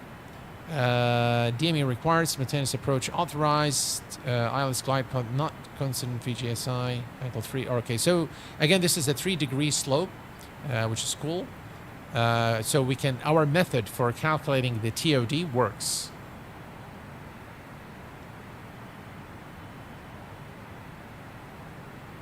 Have you seen that Wind Wing is making an Airbus FCU? Thought that was pretty interesting. I haven't seen it, no. Louis is one cool approach. Absolutely. Absolutely. We'll take a look. We'll take a look at it. Or maybe I'll save it for our Saturday stream. I'll show you, because this is kind of a longer stream than usual due to the setup of the aircraft. It just takes a lot of time to set it up. But we should be arriving before long. If we look here, the distance to destination, 325 nautical miles, vertical speed 23, and descent to destination 845. God, I love Navigraph. It's just so cool. All right, perfect. Let's do a quick flyby.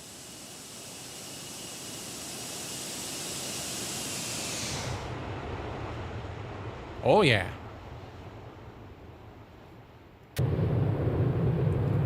All right, I'm going to leave you guys with this wing view for just a very short while. I need to take care of something, and I will be right back. I always wonder how pilots approach the runway when they are flying VOR to VOR. They use the charts. They use a lot of cues for situational awareness. Again, they do a lot of calculation on their maps. So they used to have, those manual maps, and so they do all their calculations, and with the help of ATC, of course. So normally the ATC would vector them in. So they'll tell them, American 563, turn right, turn right, heading 245. American 253, turn heading 263, expect ILS runway 23, report, runway inside. So there is a constant communication between the controllers and the aircraft back in the days, more so than today, because of the lack of, accurate navigational systems. Nowadays, it's all the FMC and all that good stuff. So yeah, it used to be a lot more difficult flying aircraft. By the way, even mechanically, aircrafts in the past used to be a lot more difficult. We had to be very physically fit. I know a real-world 707 pilot, and he tells me that the flight yoke requires muscles to move. It's not easy to move it. Whereas now everything's fly-by-wire, or hydraulics, and all that good stuff. It used to be just the old school flying, which required not just skilled pilots, but muscular ones too.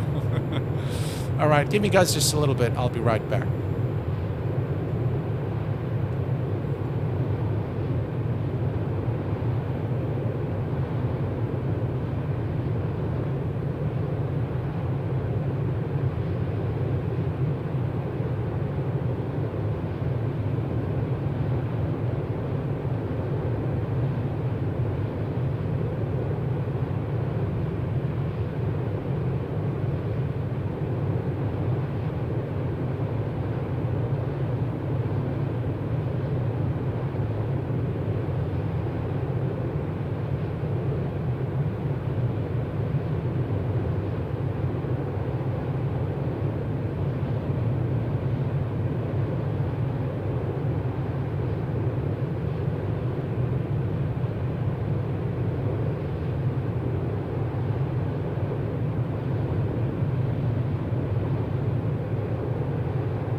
All right, folks, I am back.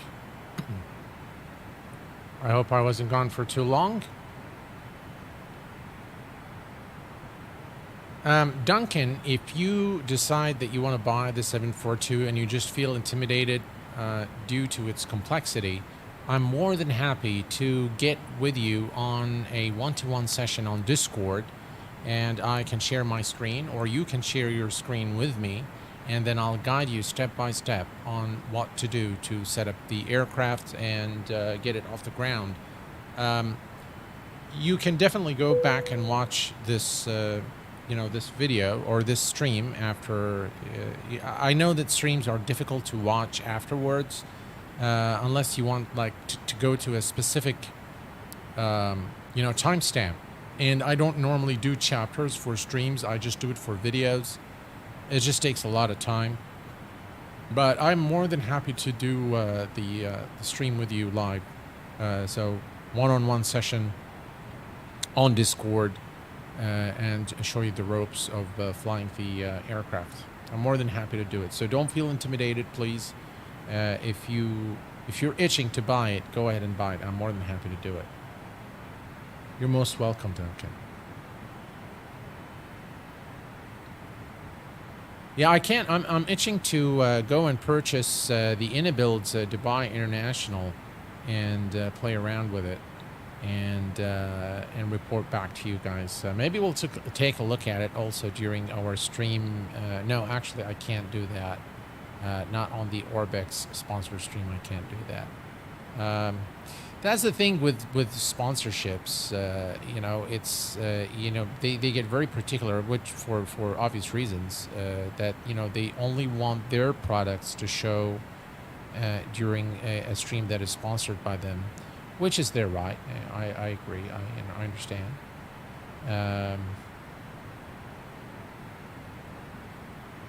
Yeah.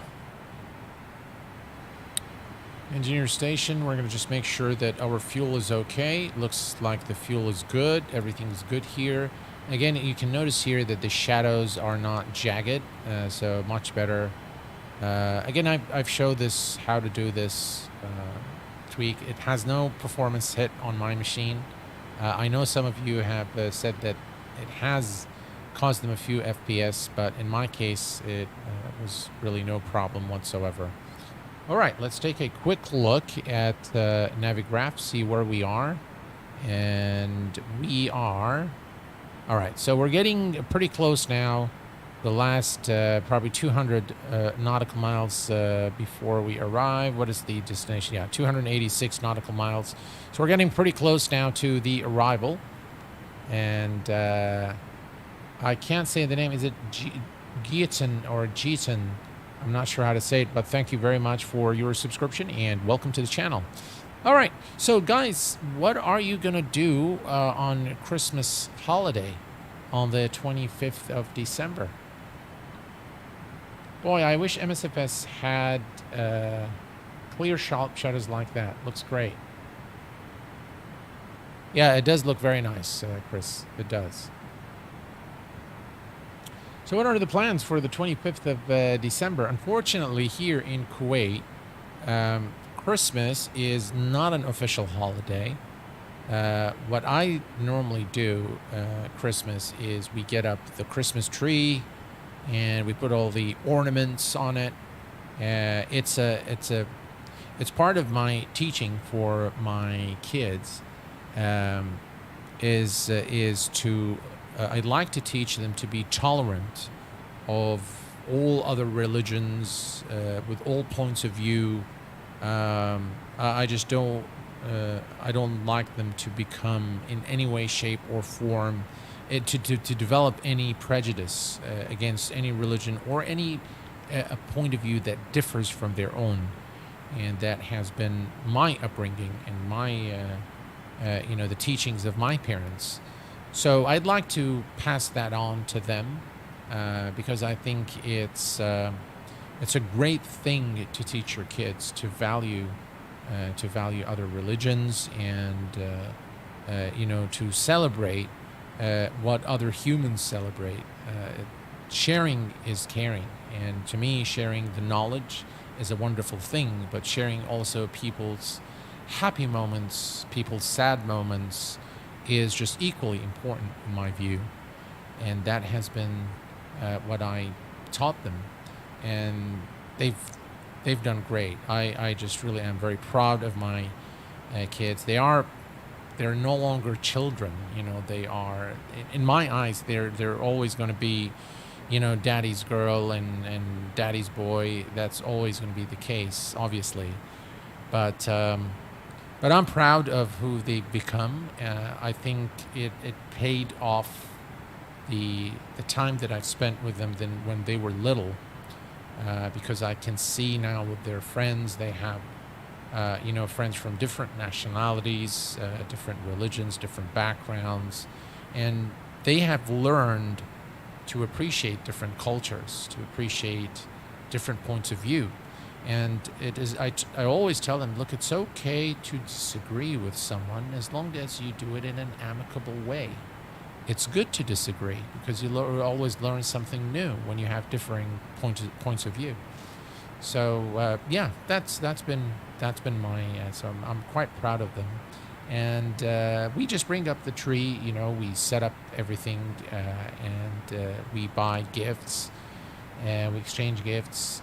We may always make sure that there are teachers who do celebrate Christmas, that we also give them like a gift of appreciation on this special day. I think it's very important. So yeah, on a completely separate, unrelated note, I want just to tell you guys, I've been watching a series on Netflix called Life on Our Planet. The narration, of course, by no other than the one and only Morgan Freeman. And I highly recommend that you watch it. It's something that you can watch with your kids, but it takes you through the entire journey of our planet 4 billion years ago, and exactly how things have progressed, the entire evolutionary process. I still haven't finished the series, but the videography of it and the way they've done it, I don't know who's done it, but whatever they've done an absolutely marvelous job. I highly recommend it for both you and, you know, your children. It's 7+, so if it's a wonderful thing to watch, really. Very, very, very good. I don't care if you believe in A or B, C. I don't care where you're from. I don't care. That's it. Yeah, that's exactly how I am. Yeah.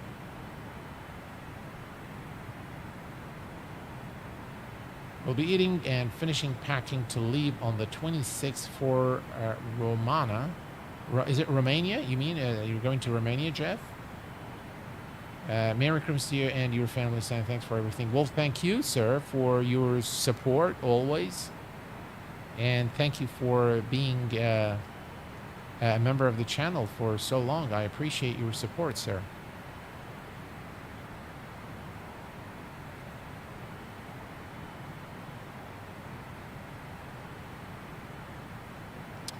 You know, Arrow do sometimes, you know, when my kids have exams, you know, and you know, I can feel their frustration, and sometimes I joke with them and I tell them, you know what, guys, I'm so glad that after I come back from work, I don't have any homework to do. Yeah. So, quick reminder, guys. Again, I do want to also, on this occasion, as the year come to closure, I want to thank all of you for everything that you've done for me. I also want to thank those who've been supporting me throughout my journey, from the developer community, Laminar Research, Orbex, Navigraph. Those have been instrumental in the success of the channel. And of course, I cannot not mention my very good friend Captain Canada, who's been really a great help, great support to the channel. And I really appreciate his contributions to the Flight Sim community, and I appreciate his friendship. I really can't wait to meet him again at FS Expo 2024 in Las Vegas, Nevada. And I haven't seen Stan today, but it looks like it's going to be the same as last year. It's going to be just me and Stan from the channel. All right, everything is looking in tip-top shape here. Let's look at the first officer's side and just get a different perspective here from the first officer's side. Everything's looking cool. Perfect. 78 nautical miles. I think we have made the turn. All right, almost the turn. Okay, so here is going to be the last leg before we begin the descent. If you look here, we are 250 nautical miles, 251. So we have about, let's see, 76 nautical miles.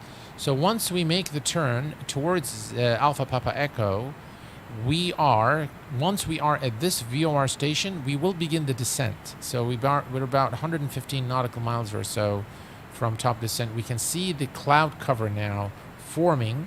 One of the things I like about active sky is it does not have these abrupt weather changes. You can slowly see the weather forming in front of you. In fact, if you look here, again, you can see here the formation of the clouds. It just happens slowly.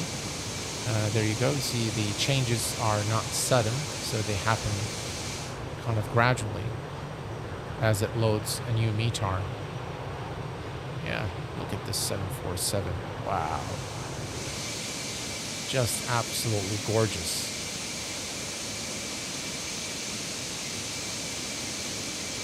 Very, very nice indeed.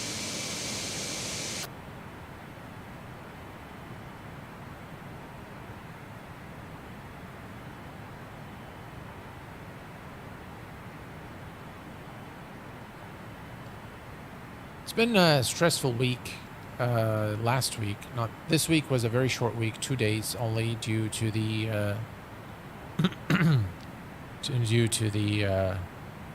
demise of the Emir of Kuwait,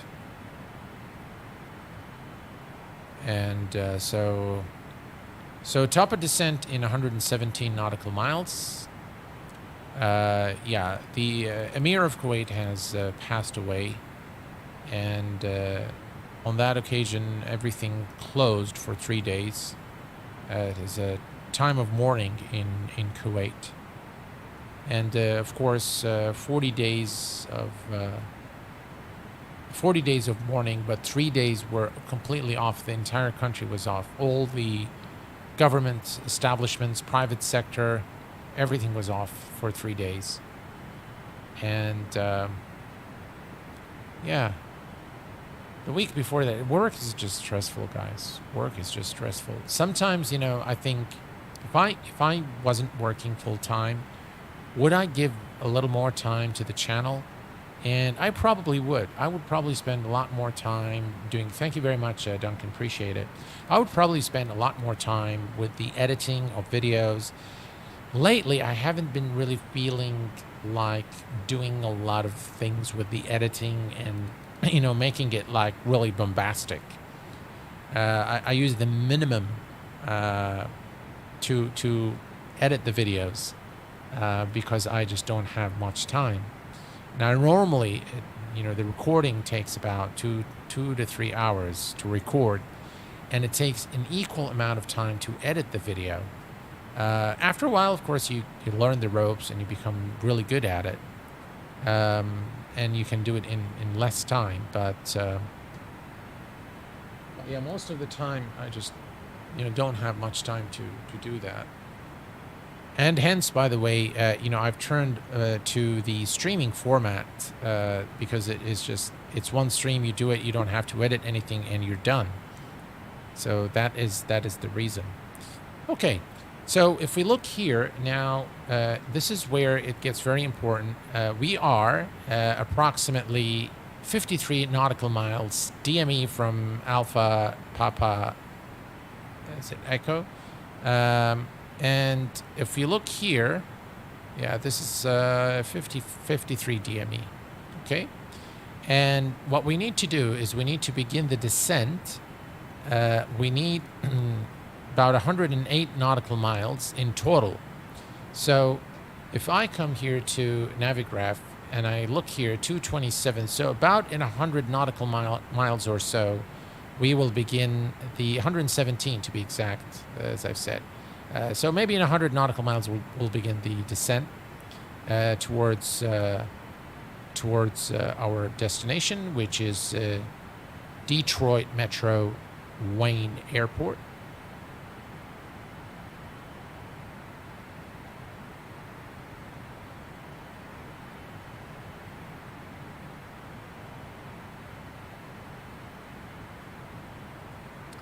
Is the 747 hard to learn? At first, yeah, it can be. It can be, but once you get the hang of it, it becomes really easy. I think your videos are perfect, QA. Thank you very much, Chris. I appreciate it, my friend. Yeah, we should begin the descent shortly. And I really look forward to landing this aircraft. The thing about X-Plane, one of the things I really like about X-Plane is each aircraft you fly is very unique. The feel of the aircraft is very unique. The flight models is unique. When you fly a heavy aircraft like the 747, you feel that it's heavy. When you fly, for example, a Cessna, you feel the lightness of the aircraft. It reacts to weather just like an aircraft would react to weather in real life, which is great. The ground handling as well in X-Plane is phenomenal. Very, very well done. Hello there, Allah Oruk. Welcome aboard, my friend. Glad to have you here with us this evening.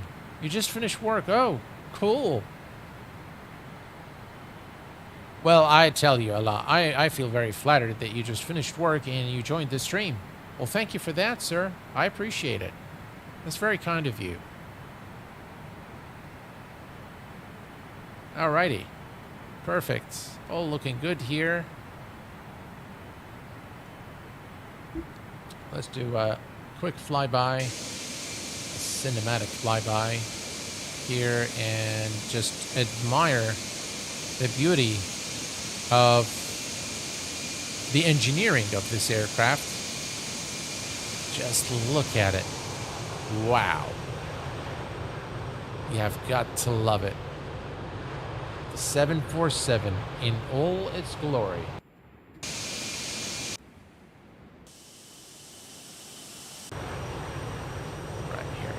That's what I wanted to do.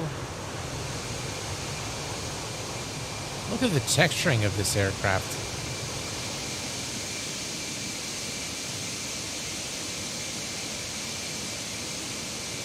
Very special aircraft.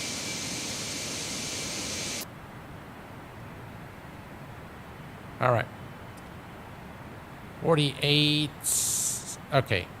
Now, what we see here, 48 DME, is, I believe, to the station. I think we should begin the descent. Let's see here. Let me take a look. All right, that's APE. Yeah, I don't think that's the ILS DME. All right, let me take a look here at the chart. And, all right. So we have the Detroit VOR. We can tune that in. 113.4. So 113.4. All right, so that's 113.4. We'll leave that one here tuned, and on the other side, we're going to tune in the ILS frequency, which is 111.5. All right, so let me put 111.5. Right, there we go, 111.5, which is the ILS frequency. The approach course is, what is it, 036, which is set on both sides. Okay, perfect. 64 nautical miles to top of descent, ladies and gents. So we're almost there. And let's take a quick look at the engineer panel. Here, we're going to check our fuel. Fuel is good. You can see now that we have equal amount of fuel in all our tanks. Everything here looks good. Everything here looks good. All right, perfect. No issues there whatsoever. All is looking good here. All right. Let's read the data from the sim now. We've burned enough fuel, I think. So, yeah, we're not going to burn much more.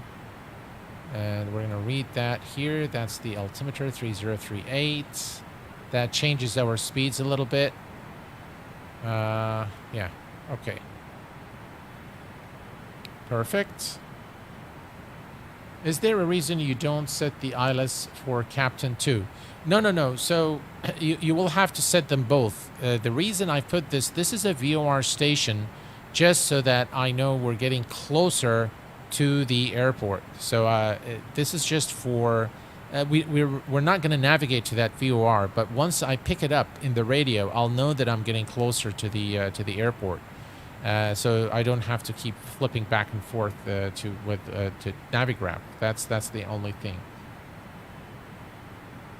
This bird look a tough. Yeah, it is a tough bird. It is a tough bird for sure. Salam alaikum, brother. How are you? I'm doing very well, my friend. Sorry, I cannot read your name. I'm not sure which language is that. Is that Russian? I'm not sure. I'm sorry.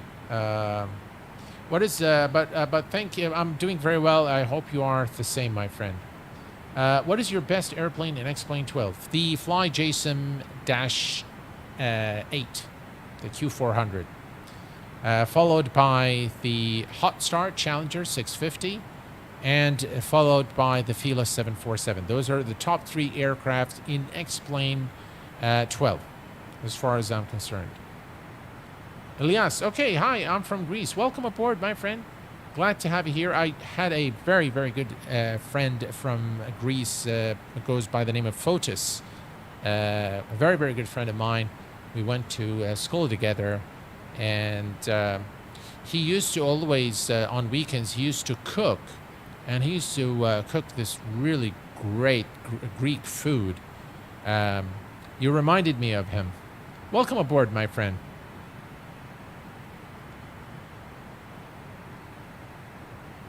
No worries at all, TB. No worries at all. Hello there, Renato. Any prediction on the Flight Factor 777? Are they building a virtual or real aircraft? Almost 4 years of construction. That's funny. Yeah, I agree with you that it has taken a very long time. They promised that it's going to be December, but so far nothing. So I really don't know. I know Carl, who's a moderator here on stream, is also a moderator on their Discord. So maybe he has some inside information to share with us. I don't know. But the last I heard from Ramses himself, the developer of the plane, is that it's going to be December 2023. That was in last year at Flight Sim Expo. So looks like things are, not... No, I'm not using Visual XP.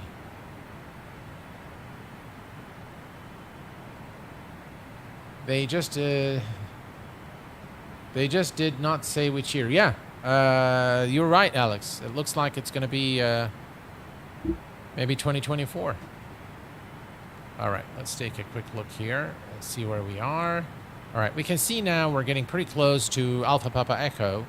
And right at it, or just right before, we will begin the descent towards, you can see the distance to destination is 158. We still have a bit of distance. Destination ET is 20, descent destination 1833, transponder. All right, so all is good here. That's fine.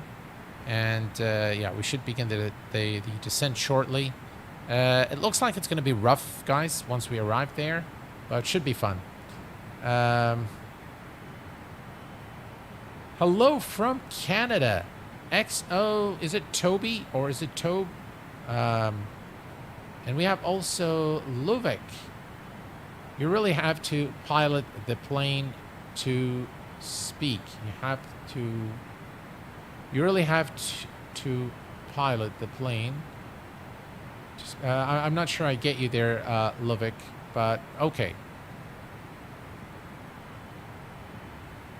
If the flight factor 777 Bridge 2 is not major study level and almost bug-free, they make a fool of themselves. I would think yes, Alex. This aircraft, when it ships out, it better be good. Nobody outside the FF team has it. Oh, okay. I see. I played around with it during FS Expo. It's pretty cool. They've done a really good job. But I guess they're still testing it. Seam gauge planes need real piloting. Absolutely. Absolutely.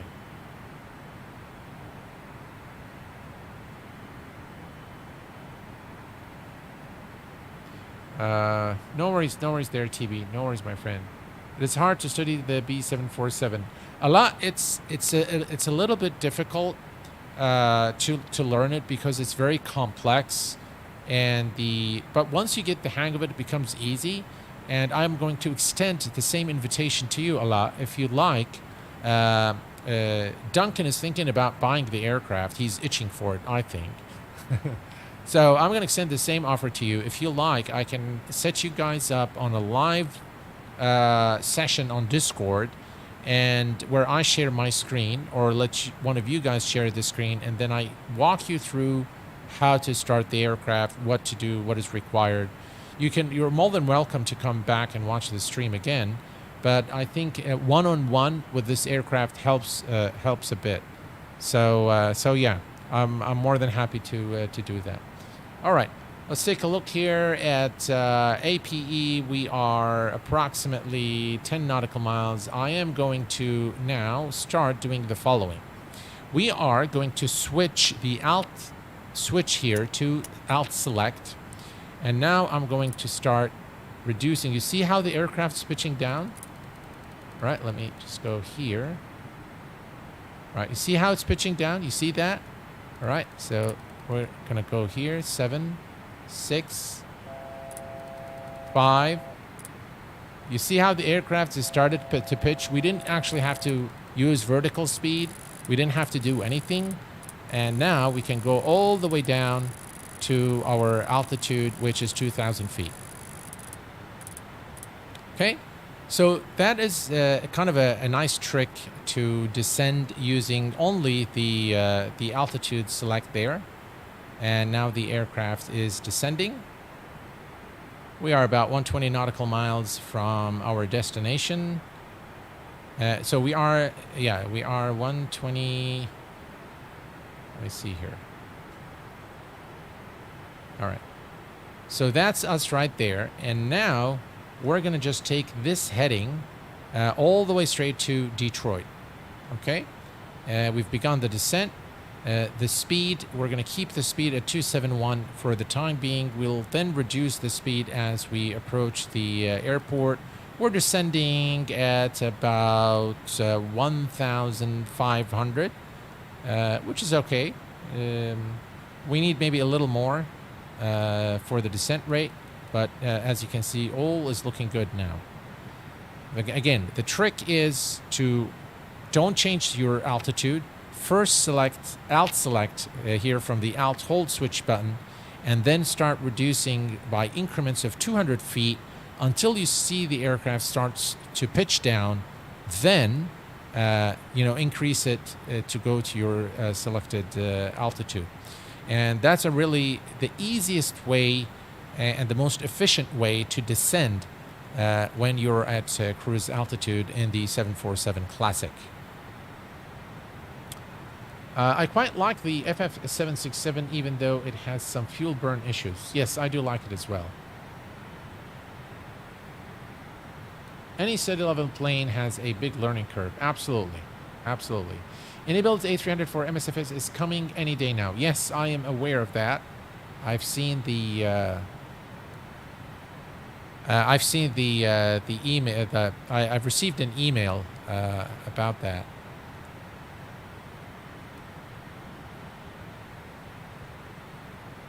Right, we're getting pretty close. 34,000. Okay, if we take a quick look here, says descent to destination still 2132. Okay. All right, now what I'm going to do is I'm going to switch the frequency here to 111.5.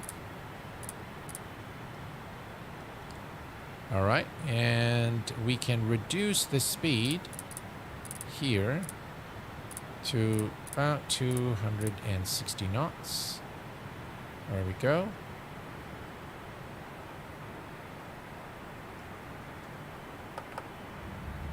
Okay, just use the speed brake to reduce our speed a little bit. Brilliant. Okay.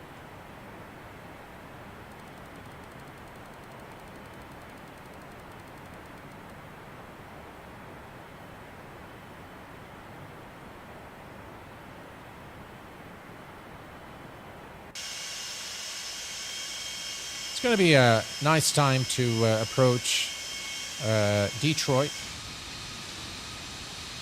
Look at the contrails.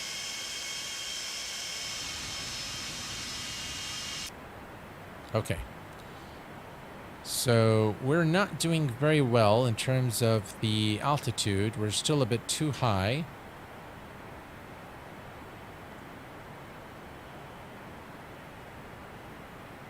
But we've gone a bit slower, so that should help us.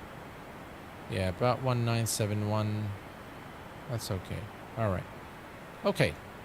So we're good for now. We'll take a look at our altitude versus speed in a little while. We're currently descending at about 260 knots at about 1,700 feet per minute or 1,800 feet per minute, which is ideal.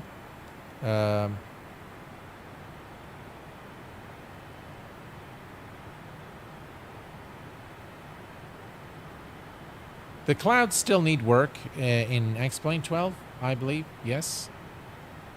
Hello there, Jafar. Welcome aboard. The Q400 has grabbed all my X-Plane 12 attention. Absolutely. The best aircraft for X-Plane 12 at this point in time.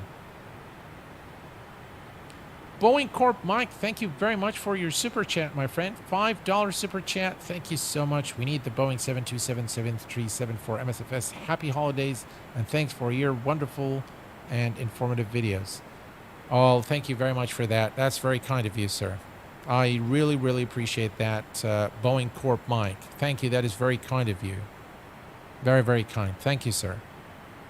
And thank you for your continuous support. I appreciate it. Here is a like from Q8 for you. Thank you very much. Appreciate it. Right, 10,000 feet to transition altitude as we are here in the US of A. And everything is looking in tip-top shape. Here is a nice wing view for you guys as well. What a beast of an aircraft. All is looking good. And you can see that... we need the Boeing 727 of the 737-200 for MSFS. Happy holidays, and thanks for a year of wonderful and informative videos. Well, thank you again, Boeing Corp Mike, for your kind words, for your support, for everything that you've done. I really appreciate it. I really appreciate all of you guys. Thank you very much, again, for your generosity and support. I appreciate it. I use Visual XP. It makes quite the difference, in my opinion. Yeah, it does. Visual XP is very good. I agree. There are just a few things I do not like about Visual XP. So, but I recommend it. It's a good product to have. It needs work, but it's pretty good. Yeah. All right. Taking a look here, we're definitely getting pretty close now. So I am going to further reduce our speed to 250 knots. I'm going to extend the brakes to take that down a little bit.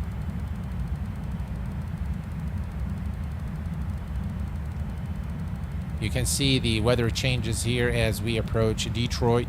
The weather isn't exactly pleasant. Yeah, we can expect some bad weather as we arrive. Those clouds look really nice, though. Look at that.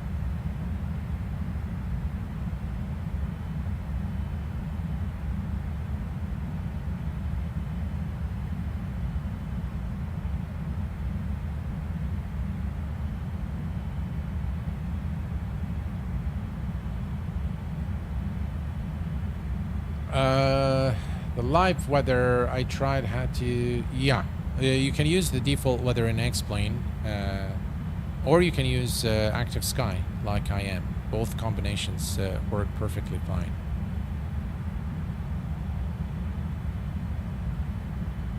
All right, so now what we can do, folks, is we'll leave this actually for now here, but here's what we're gonna do. We're gonna set our heading bug. If we go to 3,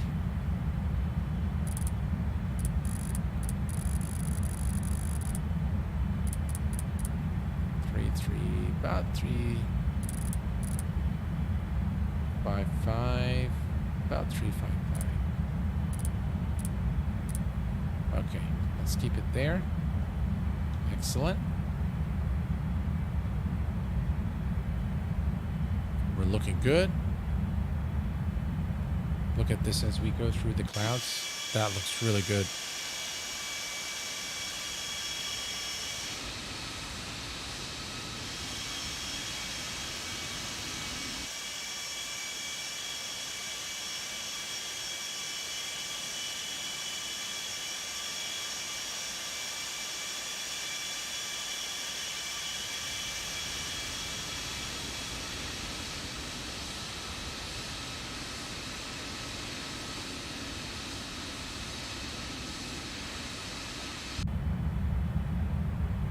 All right, we're approaching the transition altitude.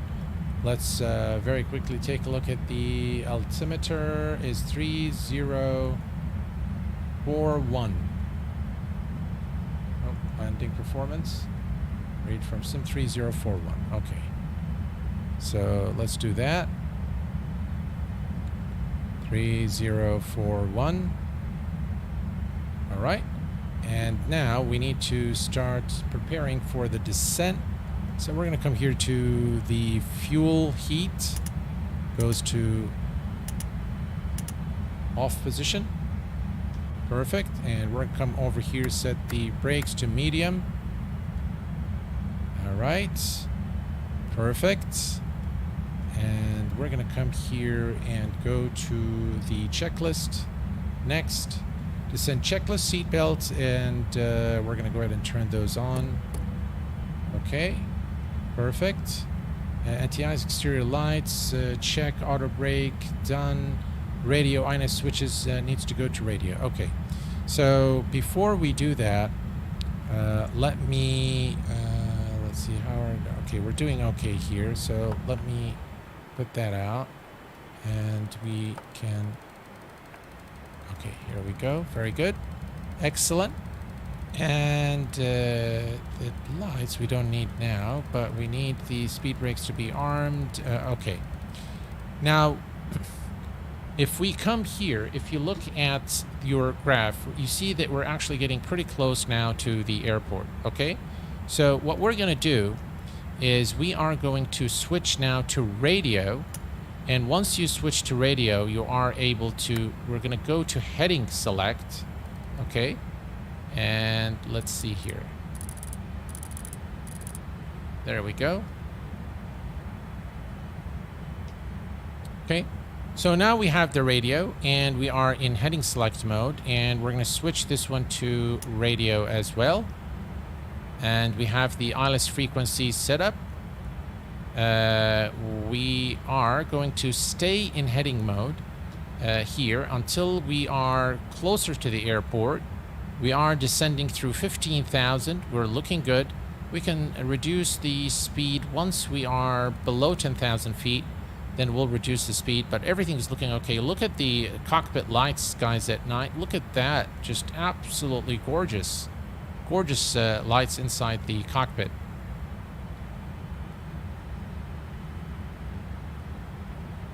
Okay, let's go for the EPR computer. Goes to go around mode, so that goes to GA. All right, and what else do we need here? Flight directors are okay, spoilers are armed, altimeters are set, landing data and speed bugs. Let's set those. Let's go to performance calculator, read it one more time from the sim, read it here, and set the speed bugs. And then we'll go to the checklist here, landing data, fuel panel, cabin altitude check, or circuit breakers are checked. Let's start it here. Approach checklist, please. Seatbelts and shoulder harness. Check. Seatbelts and no smoking signs. On. Anti-ice. Off. Exterior lights. Check. Auto brakes. Medium. Radio INS switches. Radio. Flight director computer selectors. Check. Brake pressure. Check. Spoilers. Armed. Altimeters. 1030. Set and cross-check. Landing data, EPR and airspeed bugs. Set and cross-check. Seatbelts and shoulder harness. Check. Fuel panel. Check. Fuel heat. Off. EPR computer. Go around. Cabin altitude. Check. Circuit breakers. Check. Approach checklist completed.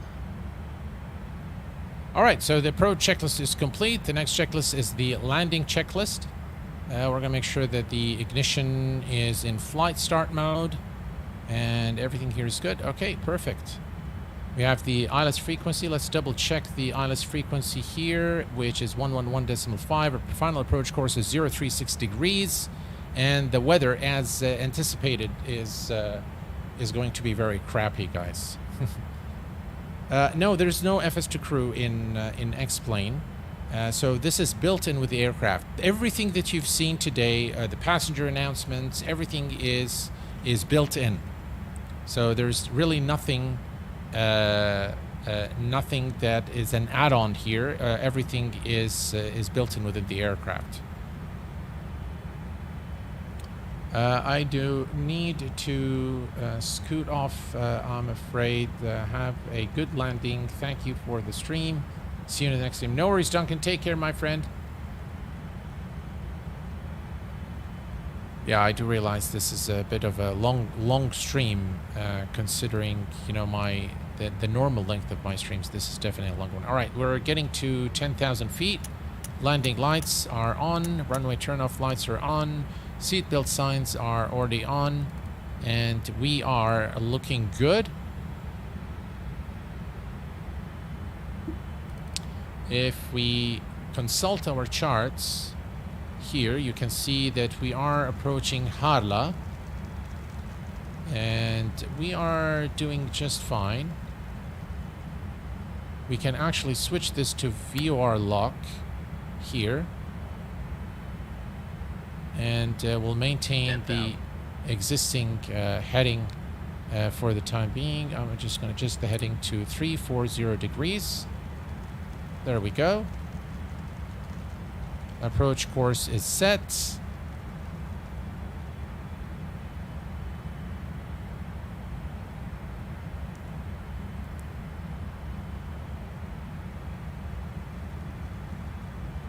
It's going to be a rough approach. As you can see here, we can't really see a thing. Right, we can go down to 240 knots now. There we go, 240.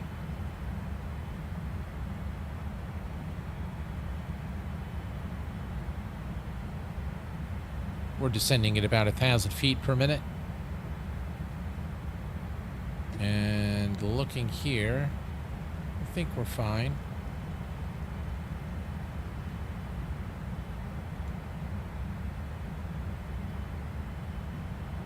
Until 230, if you look here at the performance calculator, up to 231 with no flaps. So I'm actually going to go ahead and go to 231. There we go.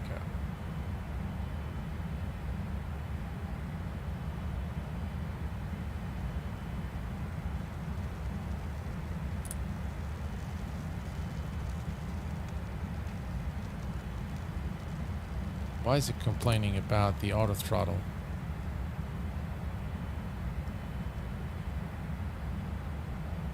All right.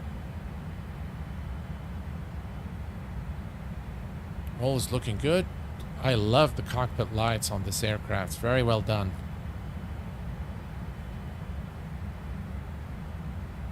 Okay, L select is set.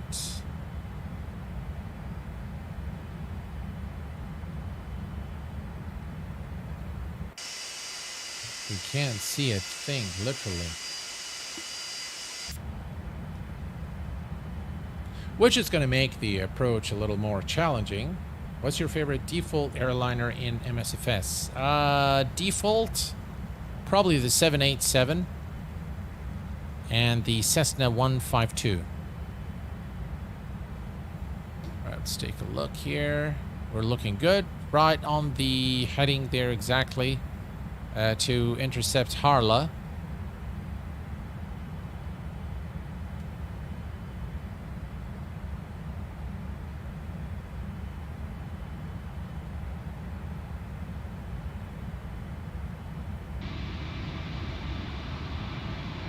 Nice wing flex.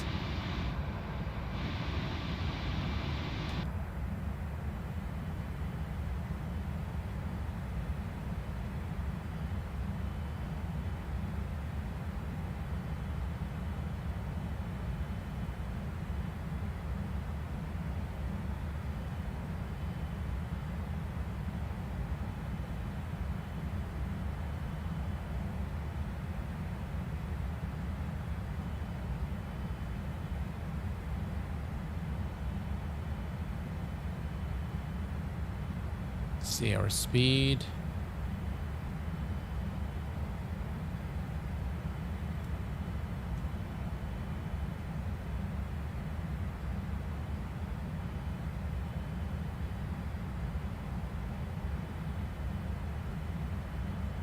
Right, 5,000.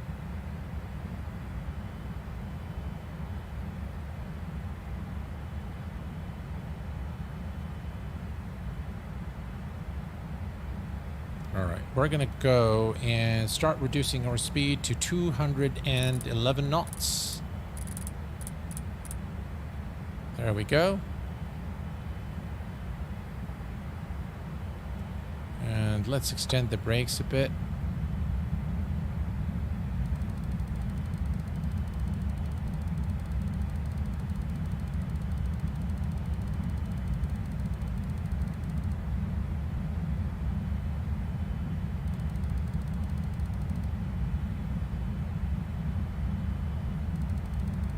All right.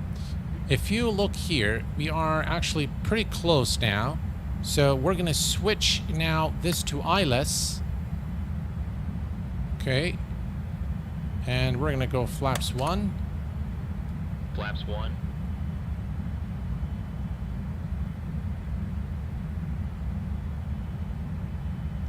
All right. We're going to go to 171 knots now. 1,000 level off. 171.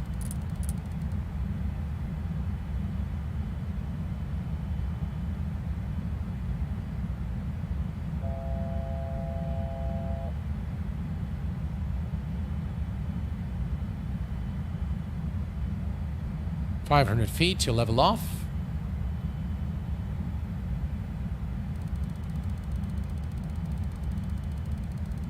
Speed check. Flaps 5. Flaps 5.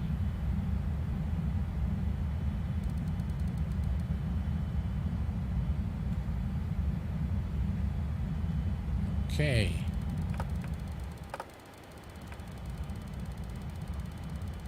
All right. If you look here now, as soon as we are, you'll be able to see this here. Let me just. Okay. So you see this line here. As it comes closer, the aircraft will intercept the localizer. You can see now here we've intercepted the localizer for runway 03 right. Localizer alive. Localizer is alive. Perfect. And the runway is now ahead. We are at about 171 knots. And if we look here, 171.51 for flaps 20. There we go. We have the runway in sight. And that's 03 right there. We're looking good. We'll keep it at 170 for now. Can you hide those yokes? I think you can hide them from the tab here in the settings, but it's no fun, man, doing the approach without the yoke. And then you need this to disconnect the autopilot as well. Oh, look at this approach, guys. Yeah. The plane looks absolutely gorgeous at night. Look at that.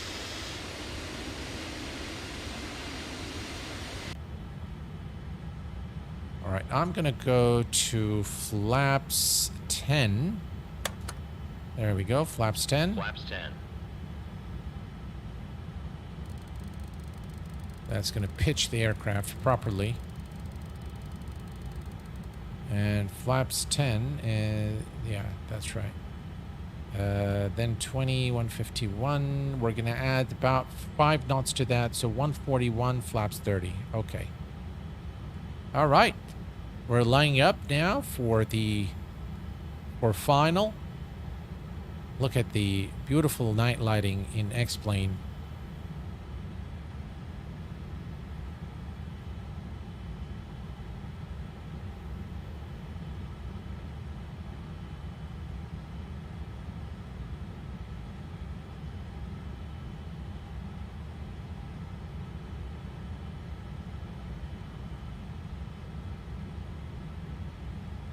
Bit of stuttering as we arrive. All right, let's go ahead and lower the landing gear. Gear down. Flaps 25. Flaps 25.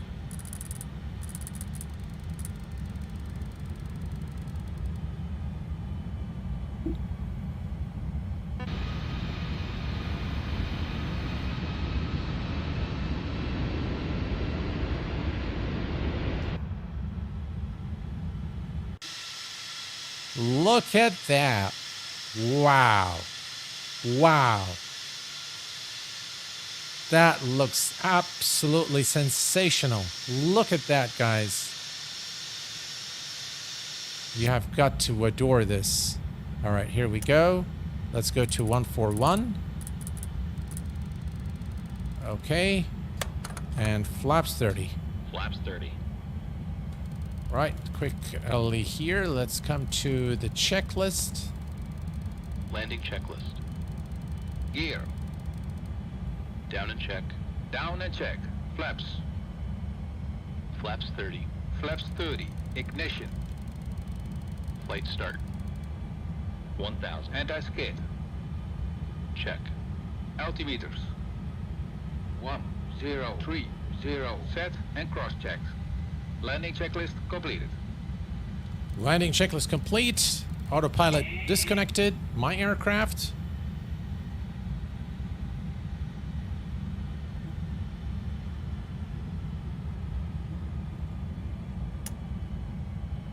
Auto throttle disconnected.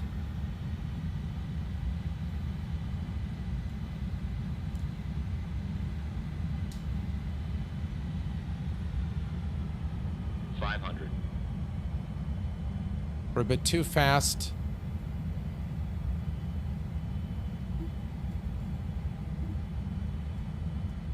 But we can correct that.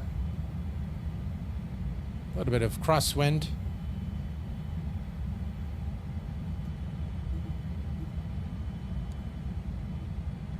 Sync rate.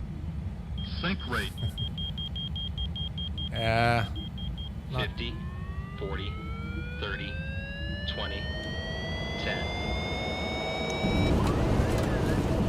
That was a hard landing. But we made it nonetheless. We could have done better. We definitely could have done better. Auto brake off.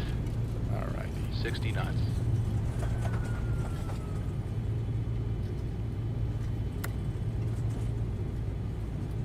All right. Well, it's not going to be fun without a replay, so hopefully it won't crash. Let's do it.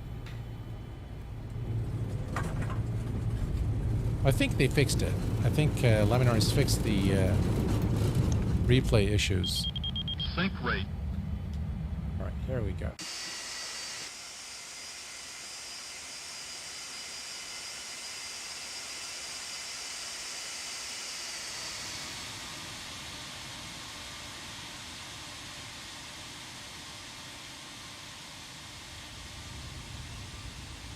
Doesn't look as bad. No, I think XP Realistic makes it a little bit more dramatic.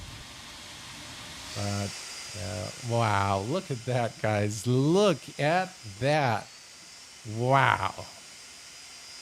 You have got to love it. I love it. All right, Duncan, no worries, my friend.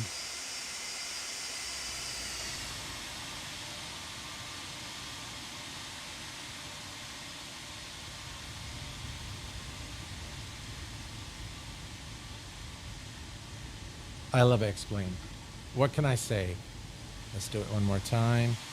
And we'll do it this time on the side view. All right, let's remove that.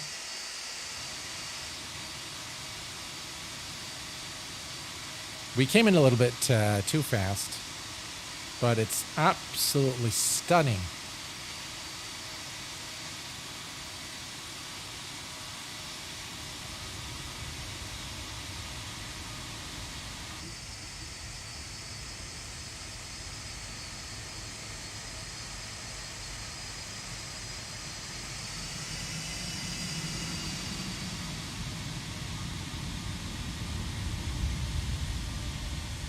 You know what? Yeah, we have got to do it one more time, guys.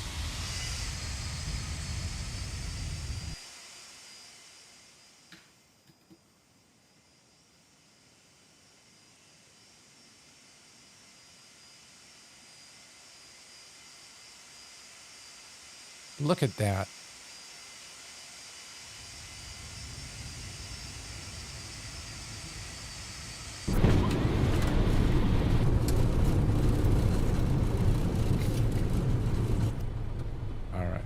Toggle mode is off.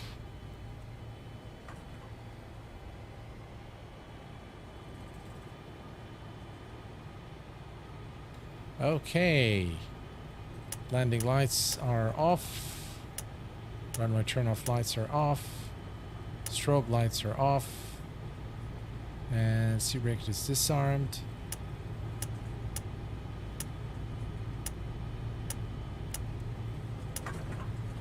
Okay. Perfect. Let's take the taxiway here to the terminal. And we're going to do the after landing checklist. After landing checklist. Brake pressure. Check. Body gear steering. Arm. Outer brakes.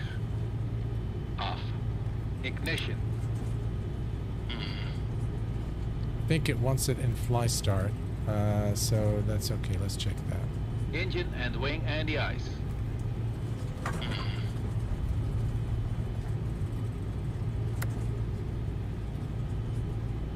And this one, okay, there we go. This, by the way, this airport is default. Radar and transponder. Stand by. Flaps. Damn. Flaps up. Okay.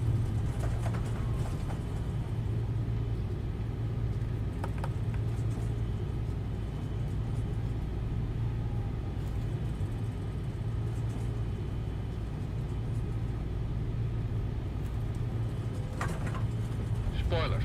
Down. Stabilizer trim. 7 units. Outflow valves. Open. Pressurization mode selector. Let's see. All right, let's see. Where can we park this huge beast of an aircraft?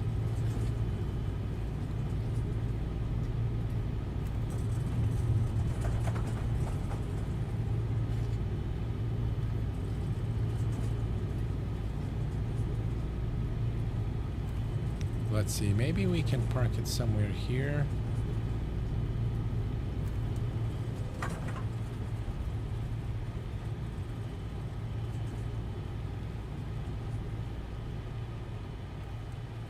H2. Well, we'll just bring it to a stop here. That's fine. Parking brake is set. And we can connect the external power. So let's come here and let's see, ground. Cockpit to ground. Put the chocks on. Cockpit to ground. Connect ground power. By the way, I just want to show you this here. The wipers actually work properly, and they Shots are on. repel the rain, which is Ground pretty power cool. connected. All right, ground power is connected. And we can now come here.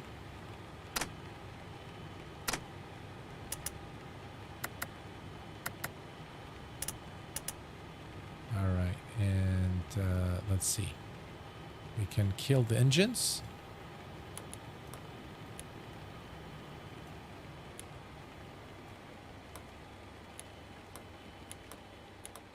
All right.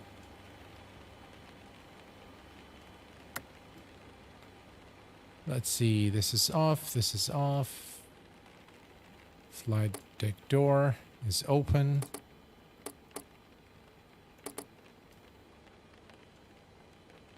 All right. All is good here. We're connected to the ground power. Beacon light is on. Actually, we can turn that off. That's fine. Beacon off. Nav light off. Okay. And now the passengers can disembark. And there you have it, folks. The Felis 747-200 Classic. Yeah, it was definitely a lovely stream with lovely folks. I really enjoyed being with you guys this evening. I hope that you've enjoyed the stream as much as I enjoyed streaming it for you. I hope I was able to provide you with something useful and something fun and something informative along the way. This pretty much brings us to the conclusion of this live stream, ladies and gents.